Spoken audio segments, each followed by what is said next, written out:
Welcome to Homefront Sit Rep. I hope you're in for a great show today because I'm just a veteran talking about what's on my mind and maybe yours. You can find Homefront Sit Rep on Apple, Amazon, Spotify, or wherever you find your favorite podcasts. You can also check out Homefront Sit Rep's YouTube channel. Buckle up, the show is starting.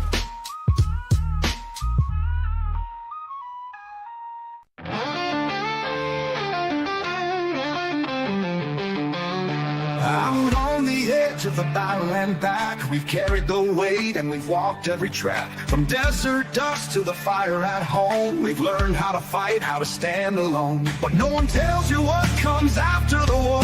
When silence is louder than the guns we bore, that's where we speak, that's where we heal. Stories too real for Hollywood reels. Welcome to the front lines you don't always see. We're warriors to battle just differently. This is our check-in, our voice, our step. This is the Homefront Sit Rep podcast. For the fallen, the fighting, and those who came home. For the brothers and sisters who still feel alone. We're holding the line with truth and respect. This is the Homefront Sit Rep podcast. For the fallen, the fighting, and those who came home. For the brothers and sisters who still feel alone. We're holding the line with truth and respect. This is the Homefront Sit Rep podcast. It ain't all medals and waving flags. There's pain in the silence and weight in the bags. But we've got a mic and a mission to share, to tell the damn truth, cause somebody's gotta care. We laugh, we cry, we cuss, we pray. We honor the ones who ain't here today. From basic to battle and back to the block. This is our rhythm, our round table talk. Welcome to the front lines you don't always see. We're warriors to battle just differently. This is our check-in, our voice, our step. This is the Homefront Sit Rep podcast. Still heavy in dreams out of reach, full of lessons the textbooks could never teach. We're sounding off, no filter, no prep. This is the Homefront Sit Rep podcast.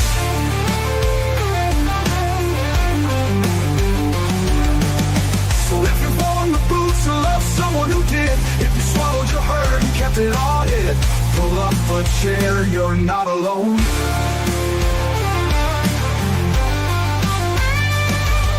Welcome to the front lines you don't always see, where courage meets scars and raw honesty. This is our anthem, our truth intercept. This is the Homefront Sit Rep podcast. For the ones still standing and those we've lost yet, for every single story we'll never forget. We speak so others won't forget. This is the Homefront Sit Rep podcast. Real talk, real facts, real life. Homefront Sit Rep podcast, where the mission continues.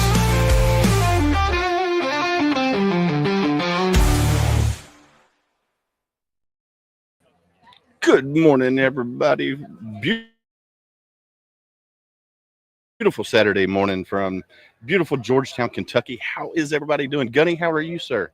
Tired, brother. Tired. I bet. It's been a long couple of days, but here in about an hour 20, all the excitement starts. So we're here at White Sulphur Baptist Church in Georgetown, getting ready to kick off the 2025 Mogadishu Mile.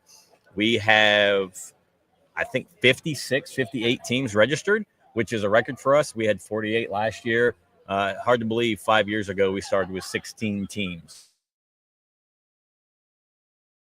Yeah, it's crazy, bro. Teams are already rolling in. People are getting stretched. They're getting taped. The course is ready. I'm excited. I hate that Troy cannot be here. This is the church that he belongs to. Hell yeah. So, he got permission for us to run it here this year. We've got a great group of volunteers. We got Marine Corps leagues here. We've got the VFWs here. We got a vintage Jeep. We'll have another one. A lot of JROTC participants, a lot of ROTC participants, to include Western Kentucky, Moorhead, Eastern Kentucky, UK, Louisville, and we have 2 Ranger teams from 375 here. Dude, I'm super excited, super stoked. I can't wait to get this thing started. Great course. I mean, it's marked a little bit different. As the director and Josh as the race director, we get to see the full course just by standing in one location. It's not like we have to use radios or use anything. We got Commonwealth timing and scoring here this year. for us that, the teams will have a bib. They'll run through the gate. Their time starts. As soon as they finish, time stops. I mean, it's a great event, man. They're going to run 40 meters to the first obstacle, and then they will do 100 tire flips as a team. And then, well, hold on. Let's back up. Explain to people what Mogadishu Mile Kentucky is. Yeah, so Mogadishu Mile Kentucky is a memorial fitness event to commemorate the 19 men who were killed during the Battle of Mogadishu, October 3rd through the 6th. There was one guy that died from his wounds later from that Battle of Mogadishu in 1993. Today being the 4th was the second day of the Battle of Mogadishu back in 1993. So we have signs of the 19 fallen throughout the first section of the course that every runner will read their name, their rank, their unit, and their hometown. So we have 5 stations that they'll start. They'll grab an ammo can apiece. They'll run 40 yards. They'll do a tire flips. So that's the only partner event is the tire flip. So they'll do 100 tire flips, and then they'll pick up ammo cans. They'll do an 80-yard run. And the way we have it set this year, there's turns, like loops, switchbacks. And at each switchback in the main part of the course is the unit logos, unit flags of 10th Mountain, of Delta, of the Night Stalkers, and of 375. 4 main units that participated in Operation Gothic Serpent and Task Force Ranger. And then again, the names of the fallen are at every station. There's 4 names at each station, except for the last station. There's only 3 names. And then at each turn, there's a sign that commemorates Caleb Conley, who was a Scott County sheriff that was killed here in Scott County a couple years ago around Memorial Day. So it is the Caleb Conley Trail. Is that first section. Then they'll come back. They'll drop the ammo cans. They'll pick 35-pound pack, and then they'll run their 0.9 miles through a pretty grueling, uphill, downhill. Yeah, it's a field. It's not paved. So, yeah, I'm excited this year, man. And thank you for coming out. I know your daughter started her fall break, so she's coming home. But, yeah, I can't think of a better way to start my day than being right here in Georgetown with the Mogadishu Mile Kentucky. Heck yeah, man. No, I'm glad to be back. This is my second time here. And if you don't know, Homefront Sit Rep is the media partner, the only media partner for the Mogadishu Mile Kentucky, which I'm honored to be part of. One of my good friends, James Thornton, he was in the Battle of Mogadishu during, he was with the 10th Mountain. So he lost a lot of good brothers over there. So this event, it's an amazing event, and I'm glad to see that it keeps thriving and gets better and better each year. So if you haven't registered yet for next year, make sure you go to mogadishumilekentucky.org. No, we are not. So we're only on Facebook. Yeah, we don't have an email or a web page. It's Mogadishu Mile Kentucky on Facebook. It is the Mogadishu Mile logo, which is a Black Hawk with some soldiers and some ruins in the background. It says Mogadishu Mile. And then the outline of Kentucky is behind that. What's up, Troy? How are you, sir? Yeah, over there in the Netherlands. So what's cool is at 10 o'clock, which is 4 o'clock their time, Troy's going to tune back in. He's going to watch opening ceremonies. And then when that first Ranger team goes through the chute, Troy and his wife are taking off on their mile. Oh, nice. Over in the Netherlands. So it may take them a little bit longer than it's going to take that Ranger team. But yeah, they're definitely going to, carry on the tradition over there in the Netherlands. Hell yeah. And then, next year's it's going to be on the anniversary of, the initial. So maybe Troy can get Mogadishu Mile Netherlands. That'd be pretty cool. Cool. There's the embassy's there, so there should be a bunch of Marines. And maybe you can get some foreign forces involved in it too, even if it's just a mile, walk, run, something like that, even if it's not backpack. Yeah. Just something simple. I think it'd be pretty cool to share that over there as well. Man, I'm sitting here looking around at all the people that are here. like you said, there's WKU, there's EKU, there's the VFW, there's the Marine Corps League. And they have a team. Marine Corps League put together a team that they're Nice. going to run. And then one of the high schools, and I can't remember which one it is, but one of the high schools actually got a teacher team together, and the principal is running. Oh, that's so awesome. Please don't be that principal that your kids beat you. That's all I'm saying. Yeah. You will never hear the end of it as a principal. You'll never hear the end of it. And so something we're going to do different this year that we didn't get to do last year. Of course, we have the host set up here for the podcast, but we also have a live feed for the opening ceremony microphone, so everybody will be able to hear everything that's going on. Yeah, they get to hear me run my suck even a little bit more. Yeah, so which is amazing. So I do have the camera. So right there where the camera's facing is where Sam's going to be talking at. I'm going to try to zoom it in. And see if we can get a little bit closer view. But you got to go from here up. No, you're getting a full body experience. I don't need that gut hanging out there. What are you talking about? I have enough pictures last week when I was out in Wyoming fish. I'm like, who's that fat guy in that photo? And I zoom in and it's me. I was like, oh man, I need to go on a diet. Well, every time I look at myself in like pictures and stuff, I'm like, bro, I need to lose some weight. And I tell myself that all the time, but then I don't do it. So, but I wish we could pan the camera around a little bit. It's too far away for me to reach right now to pan it around. But you see the people that are standing there at the edge of the pavilion. Well, there's a bunch more to the right, and then there's a bunch more here in the parking lot to the left. So it looks like it's going to be a great turnout. The weather is perfect. You can't ask for much better weather already. Yeah. And we're also going to try to do some interviews with, the VFW, the Marine Corps League, and some of the teams that are running. Hopefully, somebody from, W, like the commander from the ROTC will come over, and the same with EKU, U of L, and all these guys.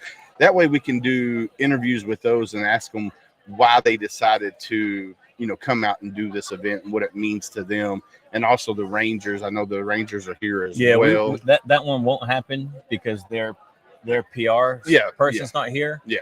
And of course it's a Saturday and everything's shut down at Fort Benning, government shut down. Yeah. So we will probably not get a Ranger interview just because, their public affairs people are not here. Right, which is understandable. I mean, it's definitely understandable. Troy says count on that. Moog Mile Europe. Yeah, I love it. Yeah, and I'll tell you right now, the reason that the Rangers are here because it's 375, man. It's that they lost, I think 6 guys during the battle. Yeah.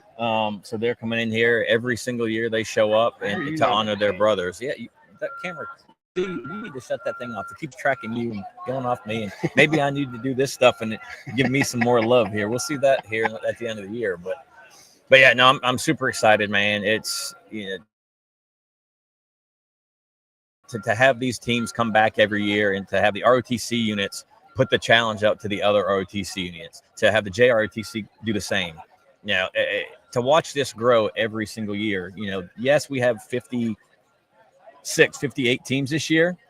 It's not in part of me at all. Right. I've only been the director for a month. Yeah. Literally a month. I mean, Troy turned it over prior to that, but he's only been gone a month. Matter of fact, a month today he's been gone. Dang. So I've only been here a month. This growth is not a reflection of me. It's a reflection of Troy. It's a reflection of all the volunteers that we have. It's a reflection of those teams that love what we do to the honor and the remember those 19 men. It's not about money. It's not about pomp and circumstance. It's about honoring the 19 men that made the ultimate sacrifice during the Battle of Mogadishu. Yeah, definitely. Well, what time is it, Sam? We are. You got 8 minutes. So you got eight minutes. What are you talking about? Well, you start at 9, right? No, we start at 10. Oh, okay. We start at 10. We got a while then. Okay. Yeah, so you're gonna be rolling for a little bit today. You're gonna have to be talking about it a little bit, or just up there panning camera and seeing people. But yeah, well, I'm more than likely I'll just pan the camera around a little bit and registration opens up in 8 minutes for those who hadn't registered or getting their bibs and all that stuff. And what we'll do is we'll have you make a statement here in a little bit. If anybody wants to be interviewed, come over and I'm gonna do some walking around too, probably. But that way we can, get some interviews before the race, and then hopefully we get some after the race as well. hopefully people don't trip over the cord like you about did. Right. Yeah. I mean, that before and after is great, right? Because they're all fresh and clean right now. But you let them get through there, and they're doing the tire flips, they're doing box jump / step ups, they're doing the ball slam / ball smash, they're doing burpees, they're doing push-ups, and each one's 100 count. Then they have that mile run with the pack. Yeah. So they're going to be dog butt tired by the end of this thing. So yeah, seeing that before and after is really Heck yeah. refreshing for me, because I don't have to do this stuff anymore, man. Yeah, we don't have to do that stuff anymore. But I see my buddy Matt's here, Matt Bradford. We're going to put him in the course early with his team. He shows up every single year to do this. You put him in early. What does that mean? So we're going to start. The first team will go in the gate shortly after opening ceremonies. So I'll finish up with opening ceremonies, and then the course director, race director, Josh, will go over the exercises real quick with everybody, and then we will shortly after that we'll put the first team in the gates. So Ranger teams will go out first and second, and then we'll start mixing in the ROTC and the elite team. So there are going to be teams from maybe some CrossFit gyms that compete on a very, very high level. Yeah. So we put them in an elite class. So we have 5 classes. It's the elite, which is always the ROTC and the Rangers. And then we have the adult novice class. So that'd be you, me, and 2 other guys out there, slobbing around the course. That's the amateur class. Right. That would be me. And then we have the ROTC, or they compete against each other as well. So they're competing in the elite class and their own class, just for that bragging rights. Nice. For the best ROTC team out there. I'll tell you, Western Kentucky last year brought some absolute studs. Yes, they did. I see their cadre across the parking lot right now, so I'm sure they put a stud team together. Moorhead a couple years ago just demolished everybody. Who would have thought that team from Moorhead was just going to crush everybody? But here's the difference. You've got the Rangers over here in boots and utes. Yeah. All these ROTC teams, with the exception of UK Army, show up in PT gear. Yeah, I see that. Yeah, I see UK there with they're wearing Deeds not words. I love it. I tried to get one of those shirts last year, and they're like, I don't know. Maybe. Yeah. We need to get one of those. I'm like, I just go tackle that guy and take his. Yeah, let's do it. He's a smaller guy, so I don't know. I don't know though. He look like a medium. But yeah, I mean, it's just a great time, and then the bragging rights, the camaraderie it builds, and I mean, it's funny to watch. You watch Western all grouped up, and then Eastern's all grouped up, and UK is all grouped up. Now this team looks like they might be in boots and utes. That's JROTC. Oh, junior ROTC. So they may be in boots and utes because he's got sneakers in hand. So I'm assuming. Yeah. I don't know. We'll see. They may go change. Maybe. Yeah. All right. Well, I got to go and do my director duties, and you go hobnob, and I'll be sitting here and stress for the next hour and 4 minutes before I gotta start my 5-page dedication. I won't plug this in until we get ready to that works. Opening ceremony. That way we don't pick up any back feed and stuff from the microphone over there. So yeah, and I'll go over and I'll just let the VFW and the Marine Corps League and then our partners with timing and scoring know that if they want to come on and definitely talk a little bit, they can do that. And and then what they're doing. Have somebody make an announcement that we've done the live podcast here. And if they want to come over and do an interview, that'd be awesome. So we'll do. Awesome. All right, man. I'll be back in a bit. All right, man. Later. Guys, ladies, gents, man, I tell you what, this is a super cool event. That is amazing. It's for a good cause too. And like Gunny said, it's not about the money. It's about remembering, the honor and remember. So we definitely have to honor, remember, and say their names. That's why each team has to say each one of the 19 as they read. They read a little placard with the name and a little bit about each one of the 19. It's phenomenal. So super cool, man. I like it a lot. Troy, wish you were here, brother. I know you took a important position and I'm super proud and excited to call you a friend. And by the way, I did get what you sent me. It just Gunny gave it to me today, and then my microphone just came undone. I don't know why, but I did get it just today. So let me try to get my microphone reattached here. There we go. Now I just got to type. No, we're still live. Yeah. No, you're good. You're good. We can't hear in just a minute. Yeah. Just when you're up and live, We're live now. just let them know registration is now open inside the church. All right. So registration is open inside the church. So if you show up, what's that? One team member can register the whole team. So if you want to show up, come on over and to White Sulphur Baptist Church in Georgetown, Kentucky. And like I said, registration is open. So you can come and get registered to run the Mogadishu Mile Kentucky. Well, thank you, Troy. We definitely miss you and wish you nothing but the best, my friend. Nothing but the best. Hopefully you and the family are doing wonderful. And I'm jelly of Gunny, man, when he gets to come visit you. I wish I was able to get to come visit. So I'm luckily we got good internet here. So we're super excited about that. And man, you can see all the people moving around. Let me see if I can get my other camera and I can actually move it around as I'm going around. And I'm probably try to zoom in on Gunny. Once he goes live, I can zoom in on him. We'll see how it all hangs out. So registration is open. So if you want, you can come up here to Georgetown, Kentucky, White Sulphur Baptist Church. Registration is open. They start at 10. So come on up and have some fun. Let's see. All right, I got the tracking up on the software. Let's see what we can do. Let's see if we can rotate this thing. How far to rotate? Ooh, you see the other camera. Let's see. All right, won't go no more that way. I thought it was 360. All right, let's see. Let's go back the other way with it.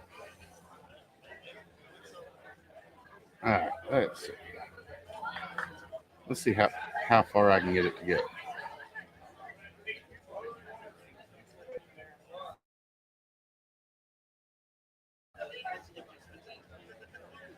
Let's see. Will it go any more? No, it won't go any more, but I think depending on where Gunny sits at, we might be able to get him. So like I said, it is a beautiful morning here in Georgetown, Kentucky. Let's go a little bit more. Hopefully we can get some bodies in here that wants to be interviewed, and we can talk about why they come back every year, or if this is their first time. Oh, I can come as well. Sorry, I didn't see the comment till now. There we go. I turned it. So I got my full setup here. I know you can't see it, but I have my laptop, my extra monitor.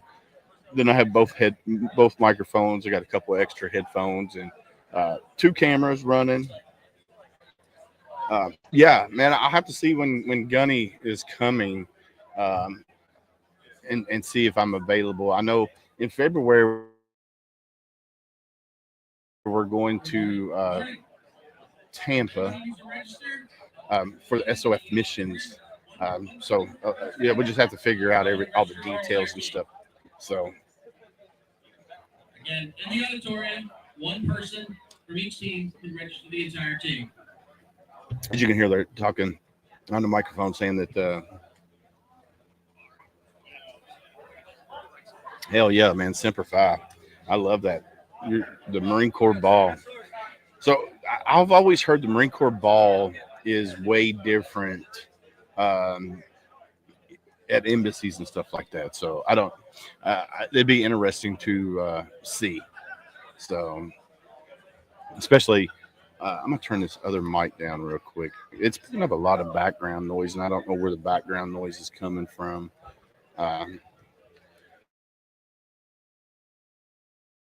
But yeah, no, I'm super excited to be here, man. It's a great event, and it's well packed.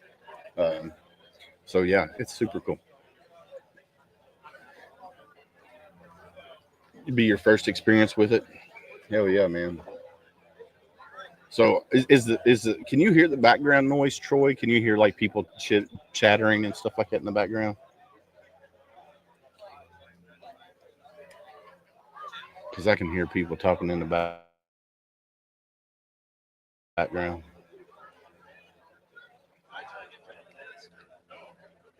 Yeah. All right. Cool. Yeah. Once. So this cable here, I haven't plugged it in yet, but this cable here goes straight into the PA system, which is super cool. And we'll be able to hear Gunny and them when they're talking and reading the names and stuff, which is going to be super cool. Because the first year I did it up in when we were at Queens Lake. You could hear it, but it wasn't super loud. And of course, it wasn't as production wise, it wasn't set up as much as it is right now. So, because I was still kind of green, and I did it from my cell phone, which was cool.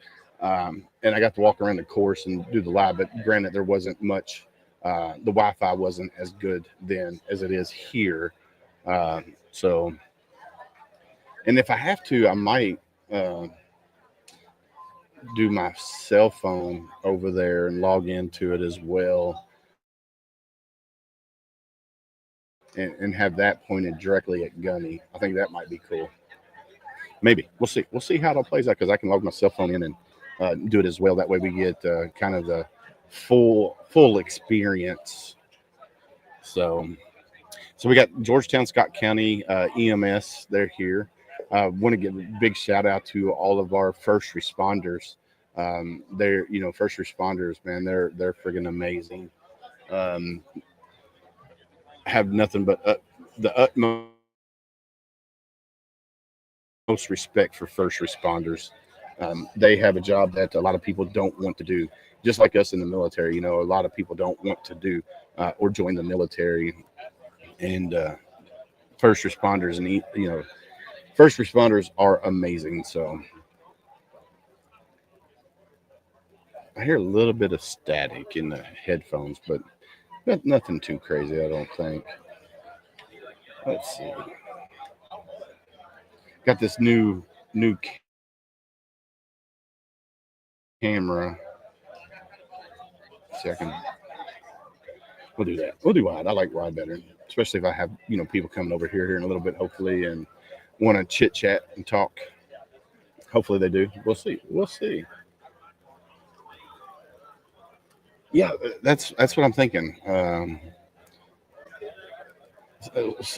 Hopefully somebody will make an announcement. I told Gunny to make an announcement if anybody wants to come over and talk, that we're over here. We'll see. It looks like somebody might be getting ready to make another announcement. All right, that was weird. Maybe too many people on the Wi-Fi. See, I was speaking highly of the Wi-Fi, and all of a sudden it just kind of died out on me there. All right, let's test the audio real quick. Ooh, a lot of static. You hear the static, or is it just me?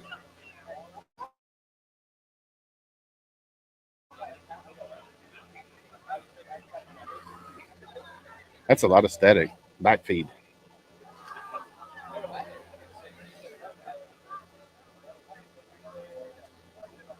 Troy, can you hear that static? Or is it just on my headphones?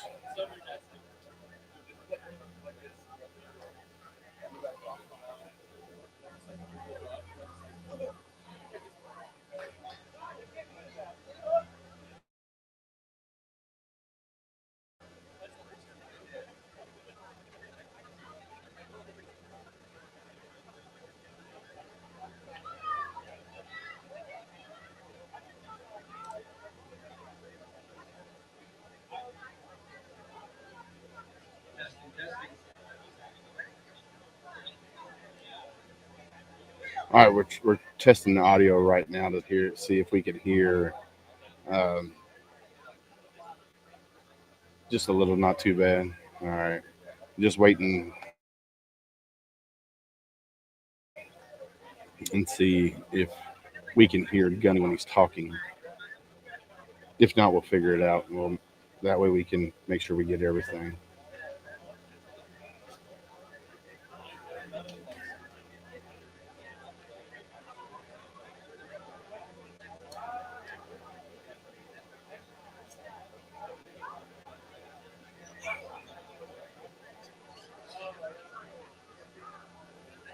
And there's a little bit of backfeed. I don't know what the backfeed's from, but could be the PA system.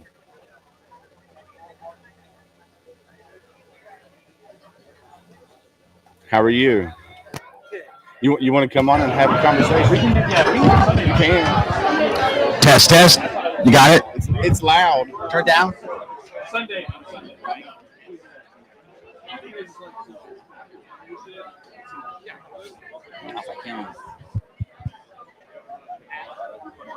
No, yeah. All right, you can hear them now. I think you're good.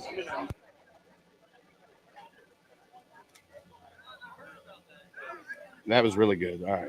And the static went away too, but now it's back. So it could be just dead air.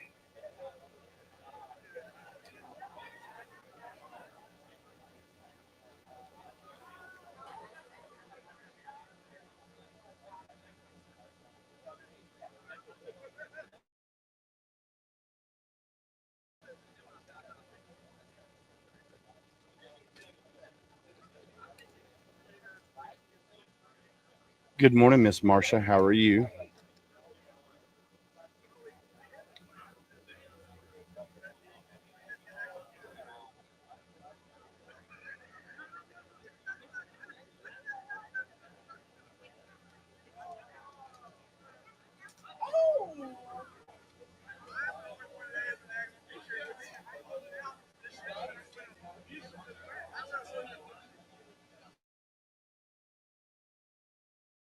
Yeah, whatever he did that second time, it came through really good. Stand by. I'm gonna go over here and talk to him real quick and see what we can figure out here.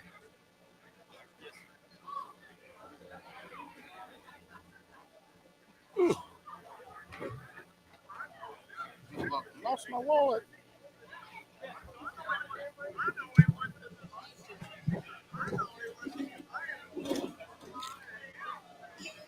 These chairs are not very comfortable.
All right, let's see if we can figure this out and get it. All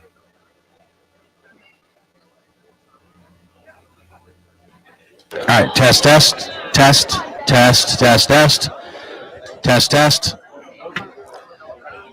Testing 1, 2, 3.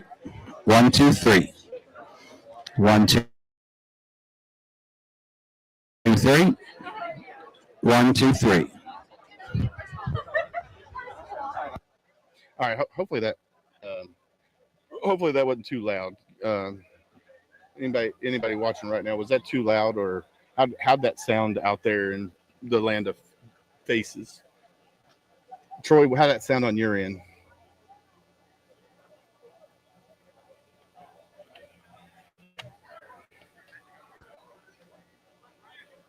All right, sounds good on your end. All right, cool. I'll just have to turn the monitor down when they're talking on my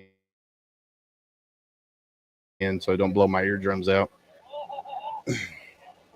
All right, I'm going to unplug it for now just because I hear a lot of static. So we'll see. We will see. We will see. So what's the weather like in the Netherlands, Troy?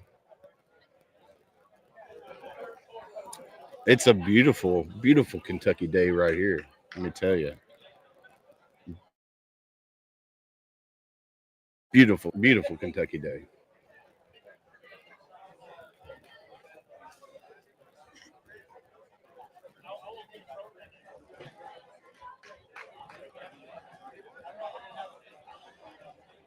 Yeah, once Gunny goes cool and rainy, I hear you. So you've been there a month already?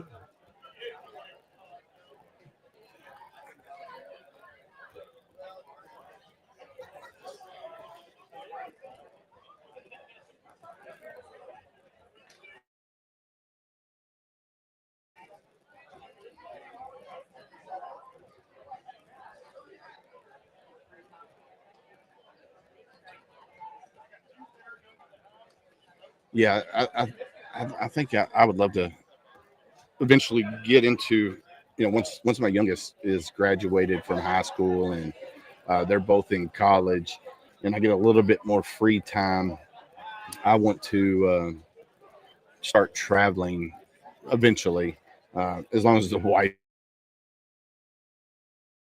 gets on board. Of course, I'm going to retire before she does, definitely for sure, because I'm working towards that, working on retiring early. That way, when Gunny and I are doing this full-time podcasting, we can travel a little bit more and have events, all over the place. So I'm super, super excited. We're going to see.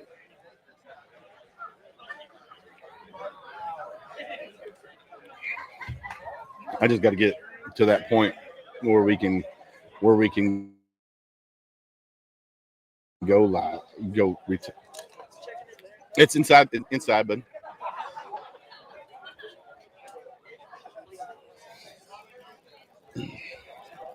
Oh, there's another team showing up. They look like they're ready to run. Let's see. Well, I can't reach that camera. I was going to try to adjust the other camera, but we'll see. There you go. You'll retire in 3 years and you can join me. Heck yeah, man. You can come on as a co-host. It'd be me, you, and Gunny. That'd be pretty fun, I think. I think that'd be pretty fun. You come on and be a co-host. And we could travel all over the country. Get a big RV, put home front sit rep on it, and just travel the country and possibly overseas and do some podcasts from overseas. I got a friend that runs the Mental Health Warrior podcast, Mr. Clifford Bauman, who lives in Italy, and he's already told me I can come visit him in Italy. So we'll definitely go do that. These mics are picking up sound pretty good. I was quite surprised that they're picking up the sound as good as they are, but they're picking it up pretty good.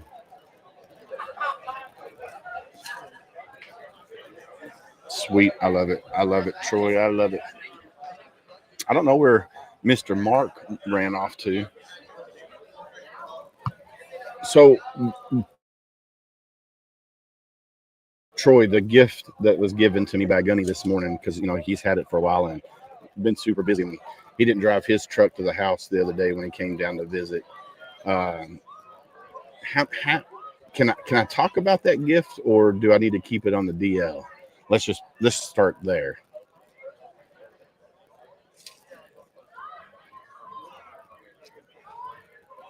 dude. I'd be, dude. I'm so down for that. That's my ultimate bucket list. To go to Bellawood, drink from Devil Dog Fountain, and do a live from there, bro. I'm so down for that. That would be friggin' amazing. Awesome. So I could talk about it, man. Sweet. How many are in the United States of this? Not many, right?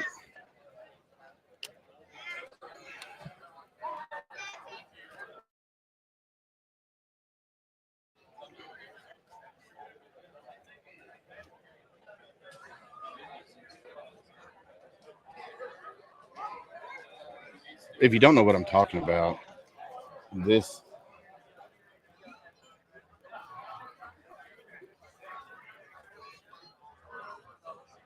hell yeah, bro. I'm so down for that. So this is what I'm talking about. This coin is Troy's coin for DEA Europol, DEA Europe. This thing is phenomenal. That's the front. Here's the back. This thing is, man, it's awesome. Awesome. And thank you, by the way. I know I said it earlier, but I'm gonna say thank you again. So it's shaped like Europe, and then it's got the flags of each country on it, and it's just phenomenal craftsmanship in a whole. And I love that it's not antique gold, because I'm not a big fan of antique gold at all. It's just an amazing coin. So thank you again for that. Yeah, I'm gonna have to. We're gonna have to talk about that coming over, and heck yeah, I'm down. I'm so down. Hell, even my wife might be down for that, coming over there and hanging out and seeing the sights over there. I think that, like I said, Bellawood Devil Dog Fountain is one of my all-time bucket list things to do. So I'd be, hell yeah, man. I'd be friggin' on cloud 9. And I am wearing, they do have Moog Mile shirts here. As you can see, I'm wearing one here. They are $12, and they have different colors. They got OD green, white, maybe black, gray. They have other colors. Yeah, for sure, Troy. I will get your number from Gunny, and we can definitely talk about that for sure. Man, I'd be in hog heaven. Let me tell you, to go over there and.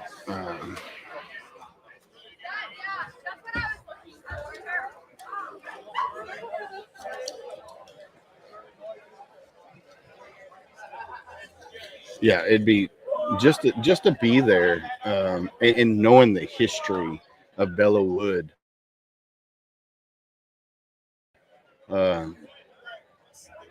Dude, I'm getting goose pimples just thinking about it. I mean, I'm a history nerd anyway when it comes to military history, and yeah, it'd be friggin' simply amazing. Let's just put it that way.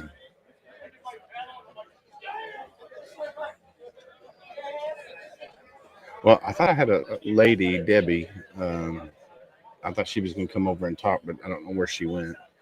She said yes, and then she went and ran away. We'll see. I need a text. Where's Gunny? I don't see Gunny anywhere. Sun is coming up. Luckily, I got this telephone here blocking the sun as of right now. Here in a little bit, it might get a little bit different, but what is on?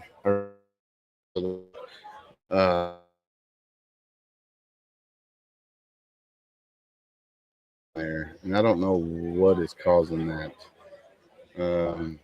Could be the internet. Yeah. Does the picture keep dropping on y'all's end too, or is it just me on the screen here?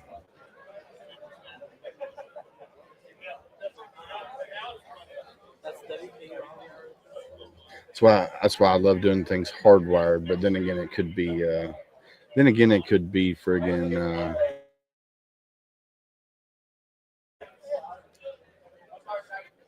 it could be just me. Okay, all right, yeah, because it keeps like the picture here just keeps going away and then coming back.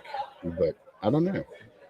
I didn't see it happen on Facebook, so I got my phone open with Facebook over here, so I didn't know.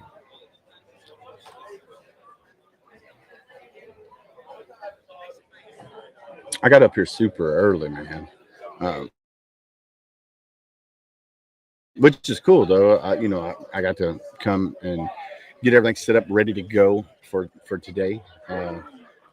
Which I'm a Marine. You got to get here early to set shit up and make it ready to rock and roll.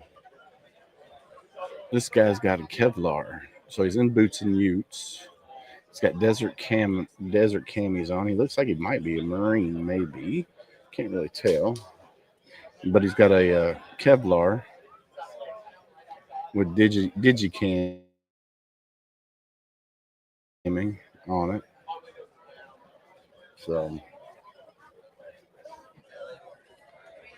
yeah, hopefully when they do the thing here, these people won't be standing in front of the camera. That way we can see Gunny.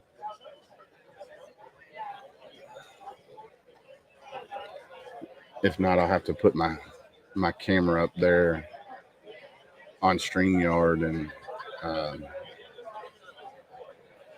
get the view that way from it.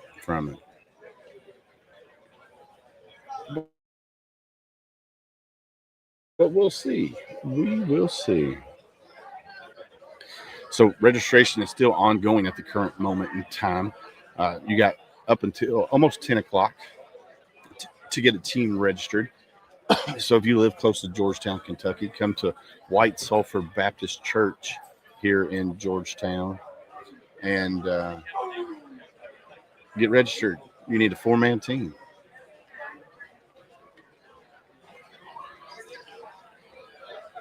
And we're going to honor and remember the 19 men that lost their life during the Battle of Mogadishu.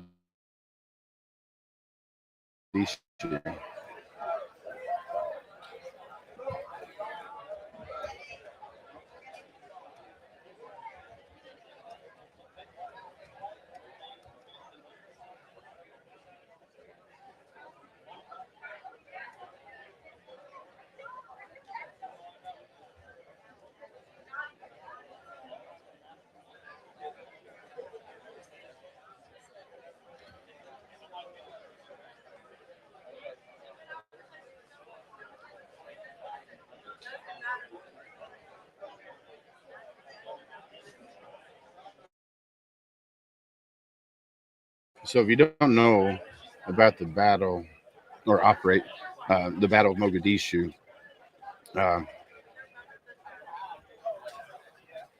so 19 U.S. soldiers died during the battle. 84 to 97 U.S. soldiers were wounded. 1 Pakistani soldier was killed. 1 Malaysian soldier was also lost his life. Date was October 3rd through the 4th, 1993.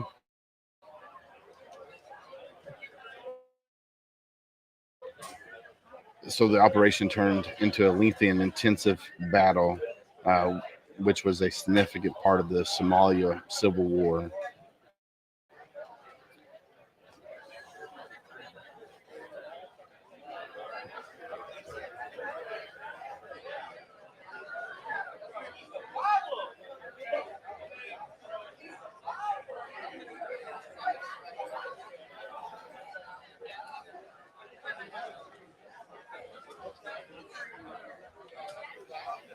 You want to come talk? Come on. Hey, Troy. Hey, Troy's on here watching. Troy, Mark don't love you no more. Yeah, yeah. Mark don't love you no more, Troy. He's like, he ain't coming on to talk. He's camera shy. He is camera shy.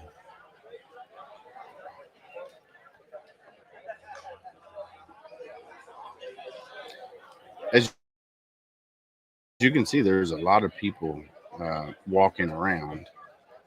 Hopefully they don't trip over my power cord.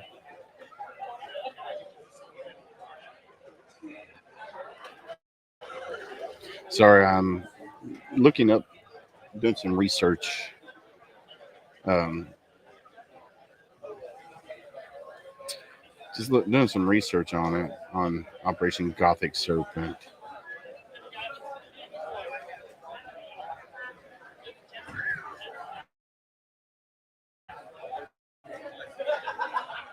I went back too far.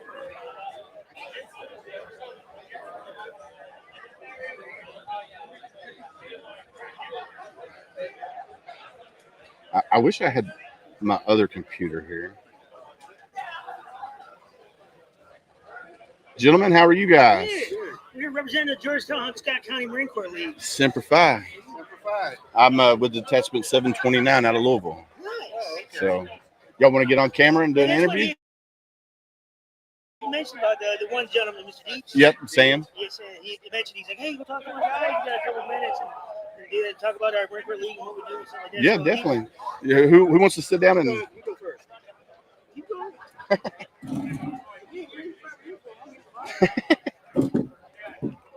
Have a seat. Grab those headphones there. Let me get you in the camera here. Sun's coming up. How are you today, sir? I'm good. How about yourself? Man, I'm doing all right. Here for a great event. So tell me who you are. My name's John Rosequist. I belong to the Victor H. Card Detachment 1447 in Georgetown, Kentucky. And we're here to support Mogadishu Mile. We are also kind of advertising for a Marine Corps Ball November the 8th. Heck yeah, man. Heck yeah. I forget when so I'm with Marine Corps League Detachment 729 out of Louisville, and I don't remember when our Marine Corps Ball is, but I know our Toys for Tots program is heating up right now. It's getting pretty intense, getting everything moved and relocated and all of that good stuff, getting ready for the Toys for Tots program. But so tell everybody a little bit about the Marine Corps League and what you guys do here in Georgetown. Well, we meet the third Thursday of every month at the Scott County American Legion Post. And we support Camp Brown Bear, Toys for Tots, Wreaths Across America. We also have an honor guard where we do military funerals. We support the American Legion Post 24. And that's pretty much it. We have an annual golf tournament. And our Marine Corps Ball is coming up November the 8th here in Georgetown. Nice. At the Hilton Gardens Inn. Nice. So Troy Stout, you know Troy, right? I know Troy very well. He was my neighbor. So he's watching. He says, Semper Fi, Brother John. Oh, how you doing there, Troy? So, yeah, he's watching over from the Netherlands. So it seems like our Marine Corps League does a lot of the same things. Like we have a lot of community engagement, Reach Across America, the Toys for Tots program, and everything that we do in the community. We have the rifle detail. We have a shooting team as well at our detachment where they do competition shooting and stuff like that. So it seems like they're pretty much universal, kind of do the same thing. What I just recently joined back in January, and I've been out of the Marine Corps since 2004, the second time, and I didn't get involved with any like VFWs, the American Legions, any of that. And then Chief Warrant Officer Cletus Evans, who runs the Marine Corps League Toys for Tots in Louisville. Yeah, I've known Cletus. I've known him for a really long time, and I said something to him. I was like, "Hey, I'm thinking about joining, the Marine Corps League." He goes, bro, come to this meeting and I'm paying your first month's dues. I was like, all right, done. You know, and of course, I love Cletus, and I've been involved with the Toys for Tots program outside of the Marine Corps League before I joined, just because of Cletus and our friendship and our relationship that we have. And when he said, hey, I'll pay your first month, I was like, man, let's do it. So Troy says, outstanding. So glad you there. So he says, thank you for being here, pretty much. Yeah, we have a detachment shooting team also. In fact, we got 2 teams, don't we? Don't we have 2 shooting Yeah, we teams? have 2 shooting teams. And we shoot down at Bud's range down in Lexington. Nice. So I'm taking you're not running today. Your buddy next to you, he's going to be running. This is Gunnery Sergeant Patrick Smith. Nice, Gunny Smith. I'm sorry, Master Gunny. Oh, Master Guns. Okay. We got to make sure we do that right. And he's running in a kilt. I don't know if you guys can see that, but he's. Hey, now are you doing it traditional? No. No. For my safety and yours, there are shorts on underneath this. Well, awesome. So we're going to have him on here just to talk in a second to talk about why he wants to run. Is this your first time running? Yes, I just moved here 3 years ago. Okay. So we're going to talk to him here in just a minute as well. So what do you guys? So you guys are here promoting the Marine Corps League for Georgetown, right? Yes, sir. And also in support of the Mogadishu Mile Kentucky as well. So heck yeah, man. Yeah, we have 1 team running. And actually, we were supposed to have 2, weren't we? Yeah. Well, we got 1 team running. Okay. Awesome. What time is it? It is 9:35. Awesome. I just want to make sure we got enough time before the opening ceremonies at 10. So, so how long you been a member of the Marine Corps League? About 5 years. 5 years. I wish I joined earlier. See, I'm right there with you. I think I wish I had joined earlier, but I had so much other stuff that I was doing with all the volunteering with the nonprofits that I worked with and stuff like that, and got on the board of a few of them, and I just didn't have time for the Marine Corps League because all the other meetings I had. And then when I started the podcast, I stopped doing a lot of the nonprofit work. Now I still volunteer, but I'm not on a board anymore. So it freed up a little bit of time. And then my wife was like, hey, you need to do something or I'm going to kick your butt and we're getting a divorce. And if you know anything about a Marine's wife, which you guys do, they're mean. They're evil. Be to put up with us the podcast. And then I was like, I get involved with other like-minded veterans like myself, and I was like, let's do the Marine Corps League. And that's when I talked to Cletus, and then it's history from there. So well, thank you for having me aboard. Well, thank you for coming out here, and thank you for supporting Mogadishu Mile Kentucky. You're very welcome. Troy, you stay well and healthy, sir. Yeah, he says it's cold and rainy over there right now. I told him it's a beautiful day here in Kentucky. He needs to be here, but of course, he's doing what he's doing over there. So. Yeah, well, he loved this. I mean, he started off with Mission Possible. Yeah, and he evolved into this. Heck yeah, man! It's an amazing event. This is my second time here. I didn't get to come last year, conflicting schedules, but we did the first podcast episode 2 years ago. Of course, I was still new, and I did everything on my cell phone. I didn't have the host set up then, and now we're here, and we're doing it like this. And he says he loves you. Troy says he loves you. You hang in there. All right, let's get our Master Guns up here. Let's talk to Master Guns and his camo kilt.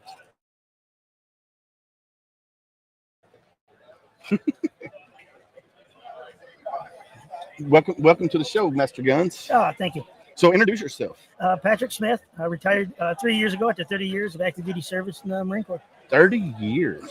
Man. So what was your MOS? I was 2891. Now what is it, 2891? Ground electronics maintenance tech. Okay. So I didn't fix anything. I supervised those younger Marines under me, and they fixed all that. Nice. Stuff. I was 0311, so you had to break it down. You got to marine it down for me. Because I don't know all the MOSs. I know all the 03 MOSs, but when you get into the other technical MOSs, I'm like, What was that? I mean, I knew our comm guys, MOS, and I knew our motor T, but when it comes to aviation and stuff like that, nah, I didn't know that. I did 30 years. I still don't know them all, so don't feel bad, man. Well, they're constantly changing. Yes, yeah, like our 2500s then became 06s. Yeah, and now they've merged the voice and data and everything together. It just constantly changes. Yeah, and of course that's with anything out there in life. Everything constantly changes and evolves. But I didn't figure the Marine Corps would change as much as it has. So I was in from 97 to 01 the first time. Got out right before 9/11, and then I got recalled back in. And the reason I got out the first time was because of the politics. Like the Marine Corps had became really political, and I was like, this is not what I want. It was just a whole spectrum of things. And then after 9/11, I was the first wave of the individual ready reserves to get recalled ever in the Marine Corps history. And went back and they put us with the mobilization support battalion, and I was like, let me re-enlist. And because I only had, I think, maybe two and a half years left on my contract that I had, service, right? And I was like, just let me re-enlist, let me go back to my old unit. And they fought that. They were like, no, you can't do that, and I'm like, bro, you called me back from my civilian job, my civilian life, to go back to the combat refresher training, but yet you're not letting me do, let me. It was just a whole ball of wax, and I was like, ugh. But anyway, so you're running this. So you've been here 3 years. This is the first time that you're running the event. What do you think about the event so far, and what do you want to? What do you expect from it? The event's great. It's way more organized than I thought it was going to be. And again, I've run the Marine Corps Marathon. I've done different Tough Mudders and stuff here and there. But this event is really fun. It's enjoyable. Everybody's here to have a good time.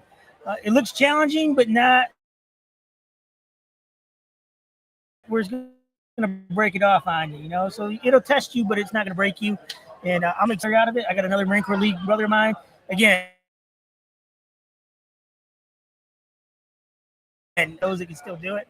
So we grabbed a couple of younger friends of ours. One's part of the American Legion Sons, and then his other friend's a retired Marine, just not part of the league. We're trying to pull him into it. And we're just going to run it, have a good time. The goal is not to die and to finish it. Heck yeah. So with it being primarily, the army guys that lost their life, right? For this event to be happening and to honor and remember those guys. We talk about it all the time. You did 30 years in the Marine Corps. During your course of your 30 years, you probably lost brothers and sisters during that course of 30 years. I think the more that we talk and say their names, and we never forget them. Their memory is never lost. So that's what this event means to me, that we get to honor and remember, the fallen, our brothers and sisters that paid the ultimate sacrifice. I forget where I was going with that line of question, but yeah, you're absolutely right. I love it. One of the best things I did is when I ran the Marine Corps Marathon, and they do the Blue Mile down there, the cherry blossom going. They got the memorial of all the fallen soldiers and airmen and sailors and Marines and everything. It just stops your breath. It takes it away to realize, what you're doing this for, and to honor those people that sacrifice. I also want to bring up there are still people out there that are struggling with stuff. Yeah. And we cannot forget about them. And it's another huge advantage of things like the Marine Corps League, the American Legion, is getting those people, those veterans who are still struggling. Because, unfortunately, suicide is a huge issue within our community, and not having that support to reach out and talk to your brother about stuff like that is one of the things our organization can really work on, and getting together and getting those people the help and support they need. Yeah, that's one thing that we talk about a lot here on the podcast, is that you're not alone. And that's our mission. As long as we reach one veteran a day, then we complete building that camaraderie, building that tribe, that community is what's going to help reduce the number of veteran suicides that happen on a daily. They say 22, and I'm going to throw that in quotes because we know that number is more between 45 to 55 a day that commit suicide. And a lot of those go unreported because, depending on the situation and stuff like that. If they left a note, if they didn't leave a note, and so forth. And it just blows my mind that a lot of veterans think they're alone. Right. And the sport is so great out there. I mean, Yeah. I walked into their Marine Corps League, 2.5 years ago, and it was just open arms. It was like, hey, have a seat. Here's a meal. You want a beer? And it just grew from there. Yeah. And the same thing with the American Legion. It's not just all of the organizations are like that. So don't be afraid. Go down, go to a meeting, check it out, and I guarantee you'll find some brotherhood there. Yeah. So I joined in January. I went to the first meeting in January, and then I didn't go back for a couple meetings because our meeting's the third Monday of each month. So I missed quite a few of them. And then when I went back and started going back, because I had to wait till my schedule cleared out so I can leave those dates open. I walked in, sat down. Of course, the first time I was there, it was open arms, like you said. Everybody's like, "Hey, Marine, how you doing?" And introducing myself, and them introducing themselves to me. And then every time I go back, they're like, "Oh, you're back. You're here." And then, I sit down, and then all of a sudden, like 10 Marines sit at the table that I'm sitting at, and I'm like, "Okay." And I'm a little taken it back because sometimes I like to sit back by myself and collect my thoughts and do all of that. But in the Marine Corps League, you sit down and boom, you get bombarded. And there's one guy, his Major Broussard. I don't know. He was enlisted, then he went officer, and he's up in age. He's a Vietnam vet, and he's got Alzheimer's and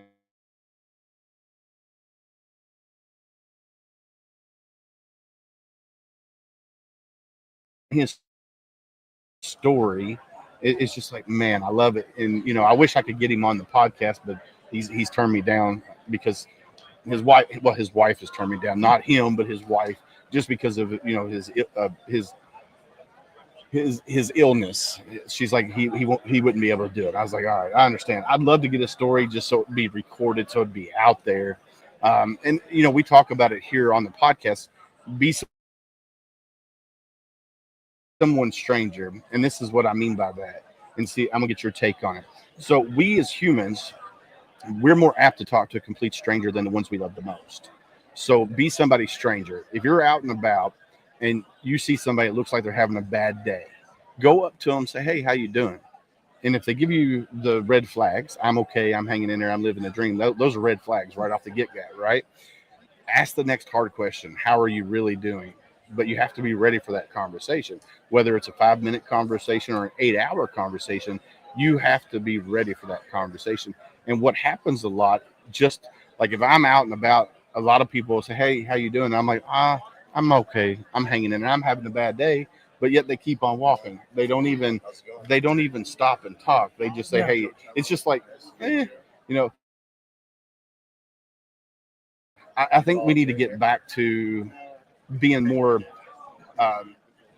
human and talking and having that interaction. Because if you ask me how I'm doing and I give you the red flags, hey, you get deer in the headlights. Yeah. It's just like a reaction. "Hey, how you doing?" "Good," and walk on. But when someone says, "Oh man, shitty, my dog died, the wife left me, my car's broke," and then they're just like, "Oh shit, I wasn't prepared for this." Yeah. And you need to be prepared for that. Again, same thing when I was active duty and you saw that the young Marine that was struggling, just ask me,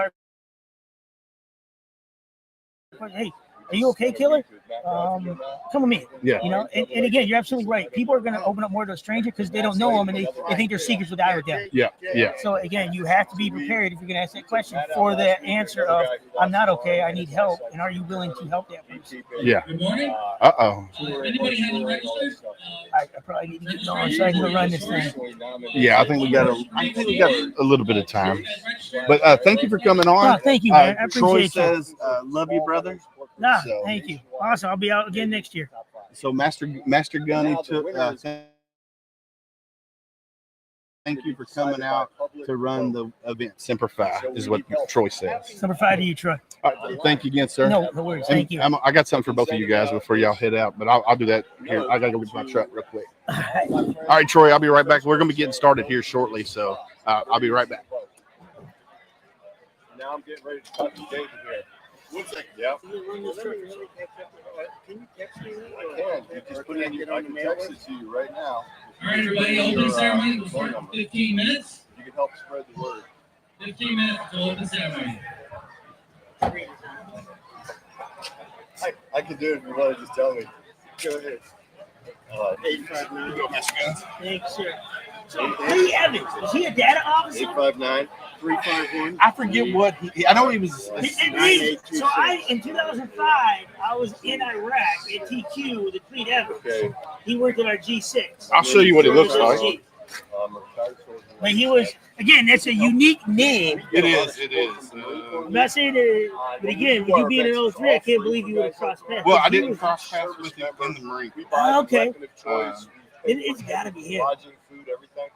He was each one is about $3,500. 10. I think he was Every year, a the data Marine Corps League in New Bedford, or networking officer. gives us a donation of, I don't know what it is, like $200. That's him. Yeah, that's Yeah, 100%. Yeah. I'm out of cards, but I might have Again, one in you my see it. backpack. Where So, you guys sitting? we worked under Kim Ogden at the time and Colonel Mason. Colonel Mason would have been our G6 when we were out there. We were at TQ together. I guarantee that was him. Small world, man. When you said I'm like, Cleat Evans is just a unique name. There's no way. It is. Awesome. I'll have to tell him I met you and Yeah. be like, hey, he's with the Georgetown Marine Corps League up there. Tell him I was the gunner that came out and replaced Captain LeBlanc. Okay, all right, I'll let him know. Well, let me get this Yeah, next yeah. interview. Do your thing, brother. 75 Marine. Oh, okay. Jay has taken us, our group out with combating you guys multiple. Small world. Yeah, I saw the pictures. David, Have a seat. I'll be by later. Thanks. Thank you. Thank you, sir. Hey, what are you giving me this for? You're gonna do the interview with me? No, I don't know who you are. What Sam just sent me over to talk to you. Yeah, we're doing a podcast. Live? Yeah, we're live right now. Troy, do you know Troy? I know Troy very well. He's watching right now Don't from the tell Netherlands. Troy Stout is watching from the Netherlands. Yes, So. he's watching from the Netherlands right now. Yeah. So do me a favor, introduce yourself. Yeah. Hello, everybody. My name is Joe Tyrone. I am a retired soldier. I spent 30 years as an active duty soldier. I retired in 2014, took a break, and I was sucked back in. I work for Special Operations Command Europe. I'm in my 11th year as a senior advisor. I'm a weapons, munitions, and explosives guy. Been doing it 41 years. And in my spare time, I am the volunteer director of a very small veteran support group called Jason's Box. Jason's Box was founded by Terry Johnson. She is the mother of U.S. Army Corporal Jason Pouch. He was killed in Iraq in 2009. And when I retired, she asked me if I would stand up the organization as a volunteer director, and I did. And I've been working it ever since. So we are a very small group of all volunteers, and we focus all of our efforts on catastrophically injured service members. Here's a perfect example. We do 2 events a year. We just wrapped up half of our fall event. We took Matt Bradford out. Matt Bradford is blind and he's a double leg amputee. And we took Matthew Sladen out. Matt Sladen is a single arm amputee, also blind. We took them deer hunting. They both shot really nice bucks. Oh, nice. We took them beekeeping. We took them on community events. We took them to equine therapy at Bravehearts. We took them up to Buffalo Trace and to Hartfield Distillery and all kinds of great places, and spent a week doing that, all free for them. We pay for everything from the time they leave their house to the airport, airline tickets, lodging, food. We buy them weapon of choice. We usually sent them home probably with $1,000 worth of gifts. That's awesome. All free for them. And the only thing we ever ask of them is a recommendation for the next person. Oh, that's awesome. But here's where we need some help. Our very small group was nominated for a Chase / Land Rover Defender Service Award. And we made, of all these small veteran support groups, we made the top 5 list. Congratulations. And now the winner is going to be determined by public voting. Public voting started yesterday. You can vote once a day between now and the 19th of October.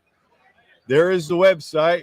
And if you guys could help us out with a vote, all you got to do is go to that website and select Jason's box, plug in your email, and hit vote, and that's it. Well, if you do me a favor, can you email that link to me, and I'll put it in chat. I'm going to send it to you right now. You wanted email or text? Email. It'd be fine.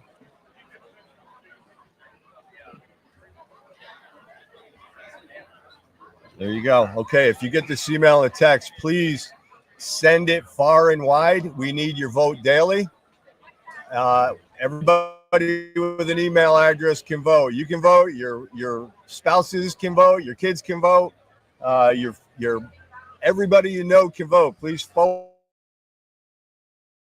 it far and wide, and vote for us once a day. I'm going to try and highlight. I've been doing this 21 years now. I am going to try and highlight a different service member we've worked with every day. Yesterday was the opening day of voting. We highlighted Matt Bradford. A lot of you know him. Today, we're going to highlight Matthew Sladen just because we just recently took the two of them out. And then we'll go backwards in time from there. And every day, I am going to highlight one of the service members that we have worked with. Any questions? My email address is in the text that's going out, along with the website and also an overview of Jason's box. We're all volunteers. All of the donations we receive go directly to the service member. We have no administrative fees because I personally cover them. So when we have administrative fees like maintenance of our Polaris or paying taxes, all that kind of stuff, I personally pay so that all of your donation goes directly to our service members. We have two small events a year, one in the spring, one in the fall, and they include all kinds of different events as highlighted in the text email that you're going to get here in a minute. Please vote for us, Defender Service Award. All right, so I'm going to post a link in chat as soon as I get my mouse over there. It's hard seeing where the mouse is. It's right here. Anybody have, bring it up, you just hit it behind there. Anybody have any questions? That's a different mouse. That's on the screen. Anybody have any questions for me? So Troy says, Colonel, so glad to see you. Jason's box is the best.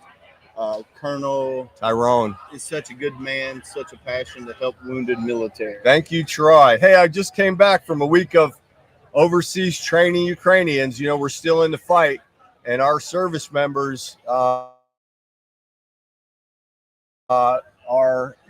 extremely grateful for everything you do for them. We also occasionally send care packages to deployed U.S. military. We've got one going out of our box today to some of our Special Operations Command Europe guys stationed along the borders there, doing great things for our country.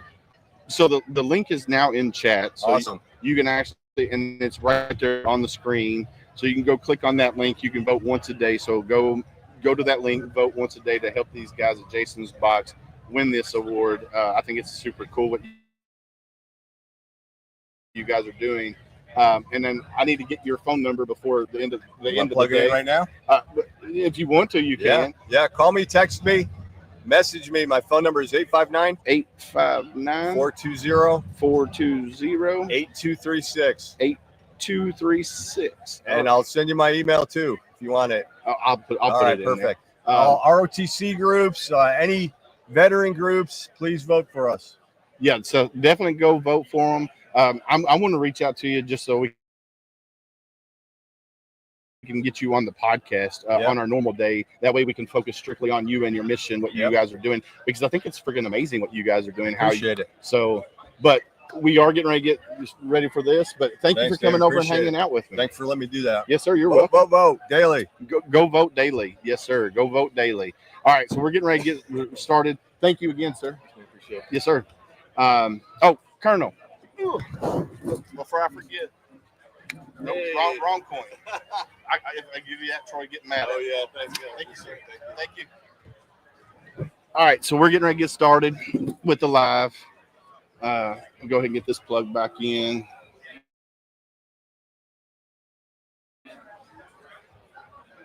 Opening ceremony's getting ready to start, so let's get everything set up, ready to go. As soon as I find my mouse again. All right, there it is. Let's do this.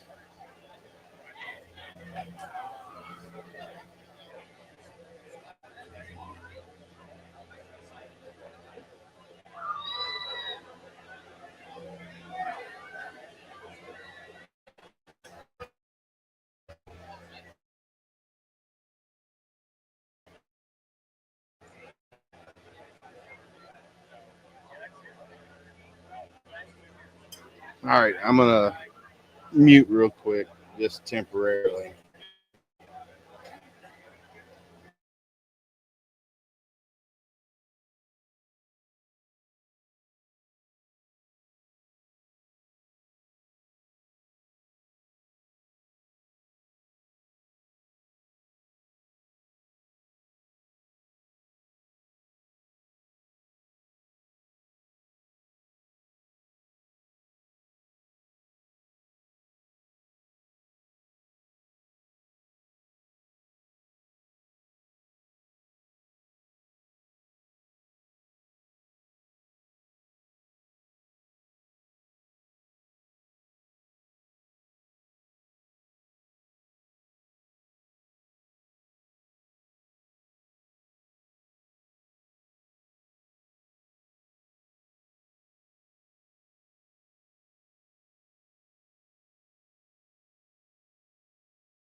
Join me in reciting that Pledge of Allegiance.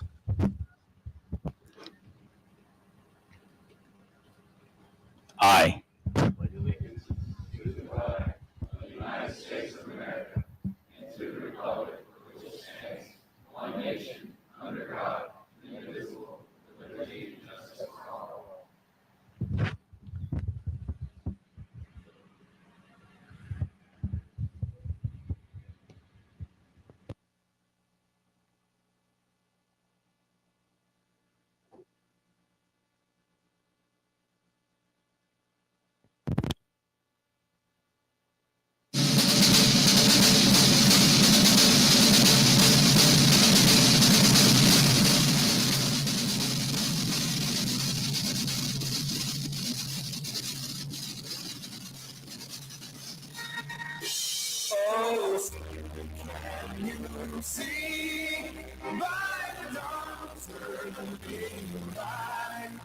What so proudly we hailed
Good morning, and let me welcome you to the 2025 Mogadishu Mile Kentucky. My name is Samuel Deeds. I am the director of the Mogadishu Mile Kentucky. We're excited to have you all here today and extremely excited to provide you with a new venue and a new course. One that is much safer and one that you as competitors can keep an eye on the people you're competing against. First, I want to thank White Sulphur Baptist Church for allowing us to host the event here this year and hopefully for many more years to come.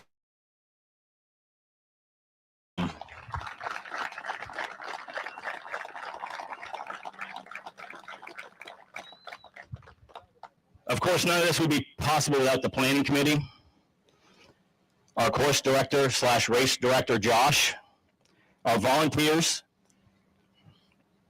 our founder and former director, Troy Stout, who upon his role returning, will return to this role. I'm only here temporarily.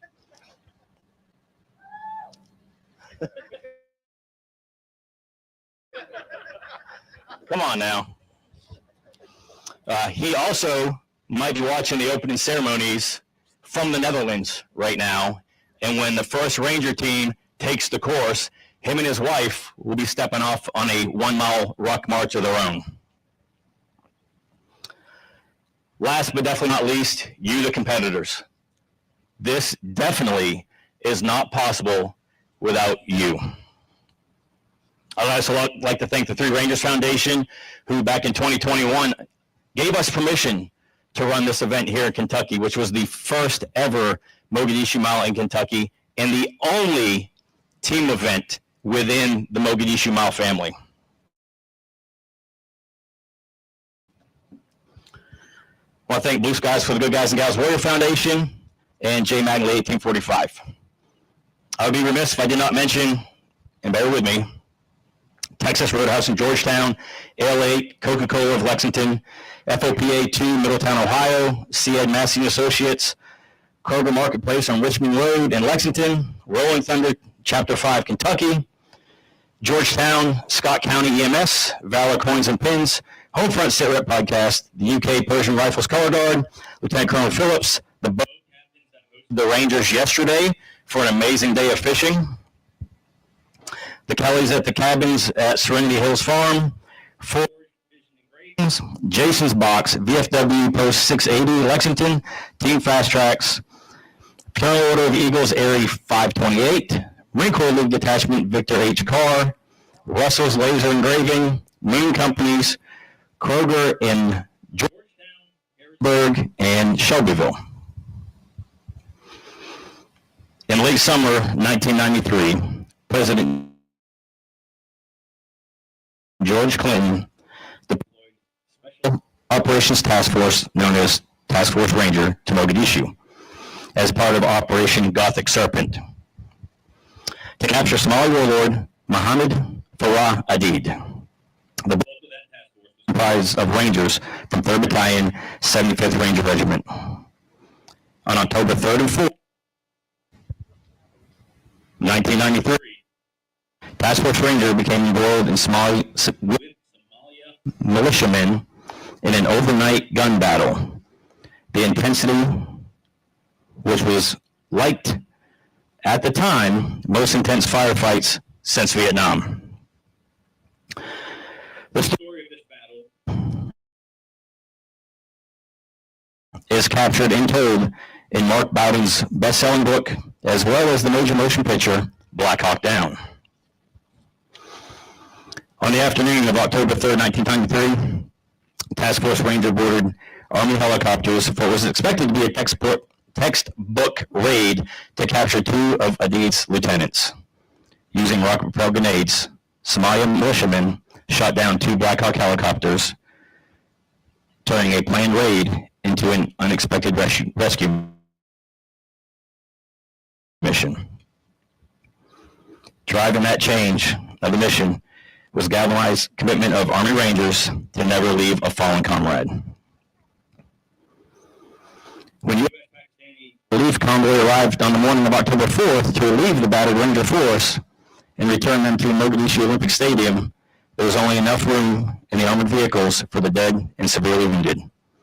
The walking wounded and the unscathed Rangers were moved from the helicopter crash site to Olympic Stadium on foot, a distance of about a mile.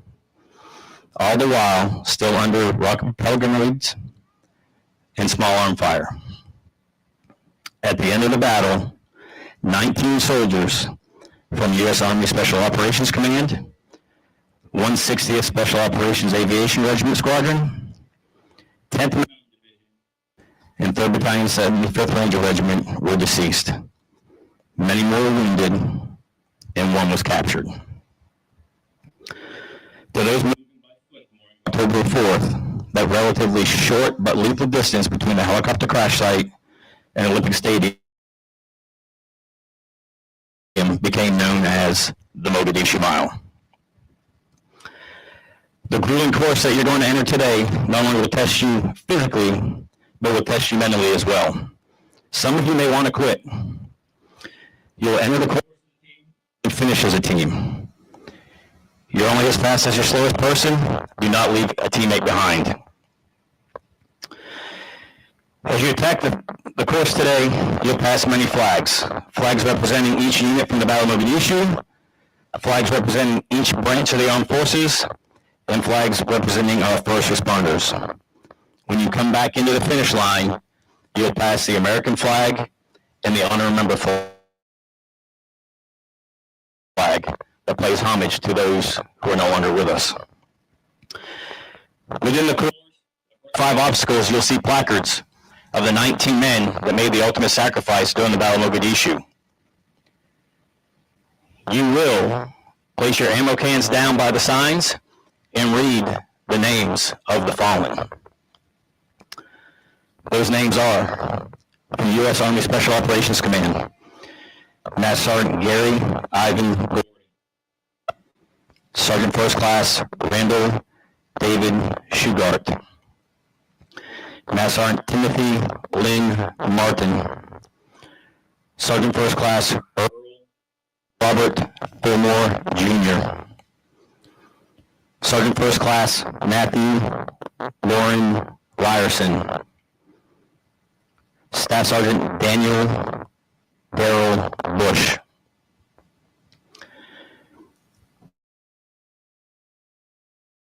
from 160 Special Operations Aviation Regiment, Chief Warrant Officer 4, Raymond Alex Frank, Chief Warrant Officer 4, Clifton Philip Walcott, Chief Warrant Officer 3, Donovan Lee Briley, Staff Sergeant William David Cleveland,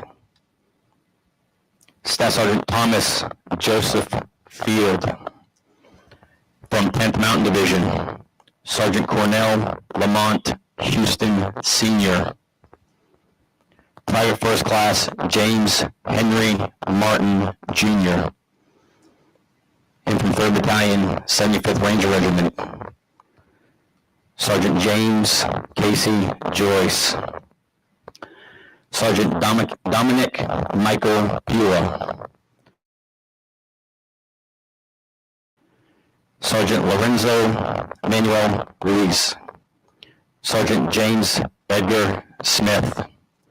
Corporal James Manuel Cavaco. And Specialist Richard Wayne Kowalewski.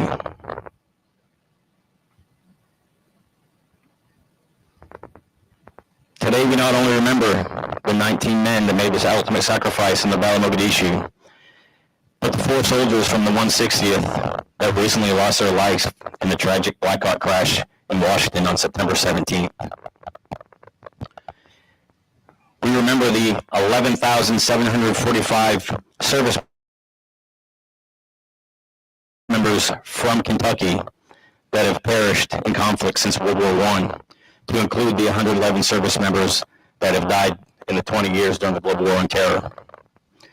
Today we remember the 13 service members that died at Hamid Karzai International Airport in Kabul on August 26, 2021. Today we remember the service members that lost their lives here at home with their battle of post-traumatic stress and traumatic brain injury. Today, we say their names.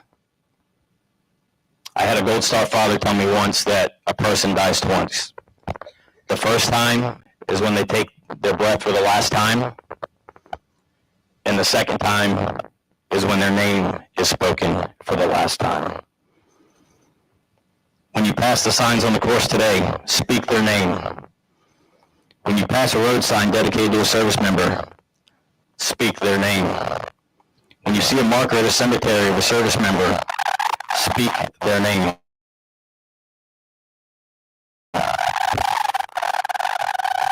As long as you say their name, they will always be honored and remembered. Ladies and gentlemen, this concludes the ceremony, but I do ask you to stay in place. Leaders, people that will be around next year of the ROTC, JROTC, October 3rd, 2026, right here, Mogadishu Mile, Kentucky. We'll be back at White Sulphur Baptist Church. I got the blessing from the pastor this morning, who is around here somewhere. Next, our race director Josh will explain the exercises and the course a little bit. Josh, you got him. Thanks, Sam.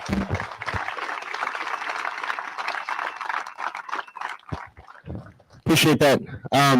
Running in the church are videos of all the protocols. So after this, if at any point you want to go review those, you're welcome to go in there on the big screen. We're going to go over them here as well.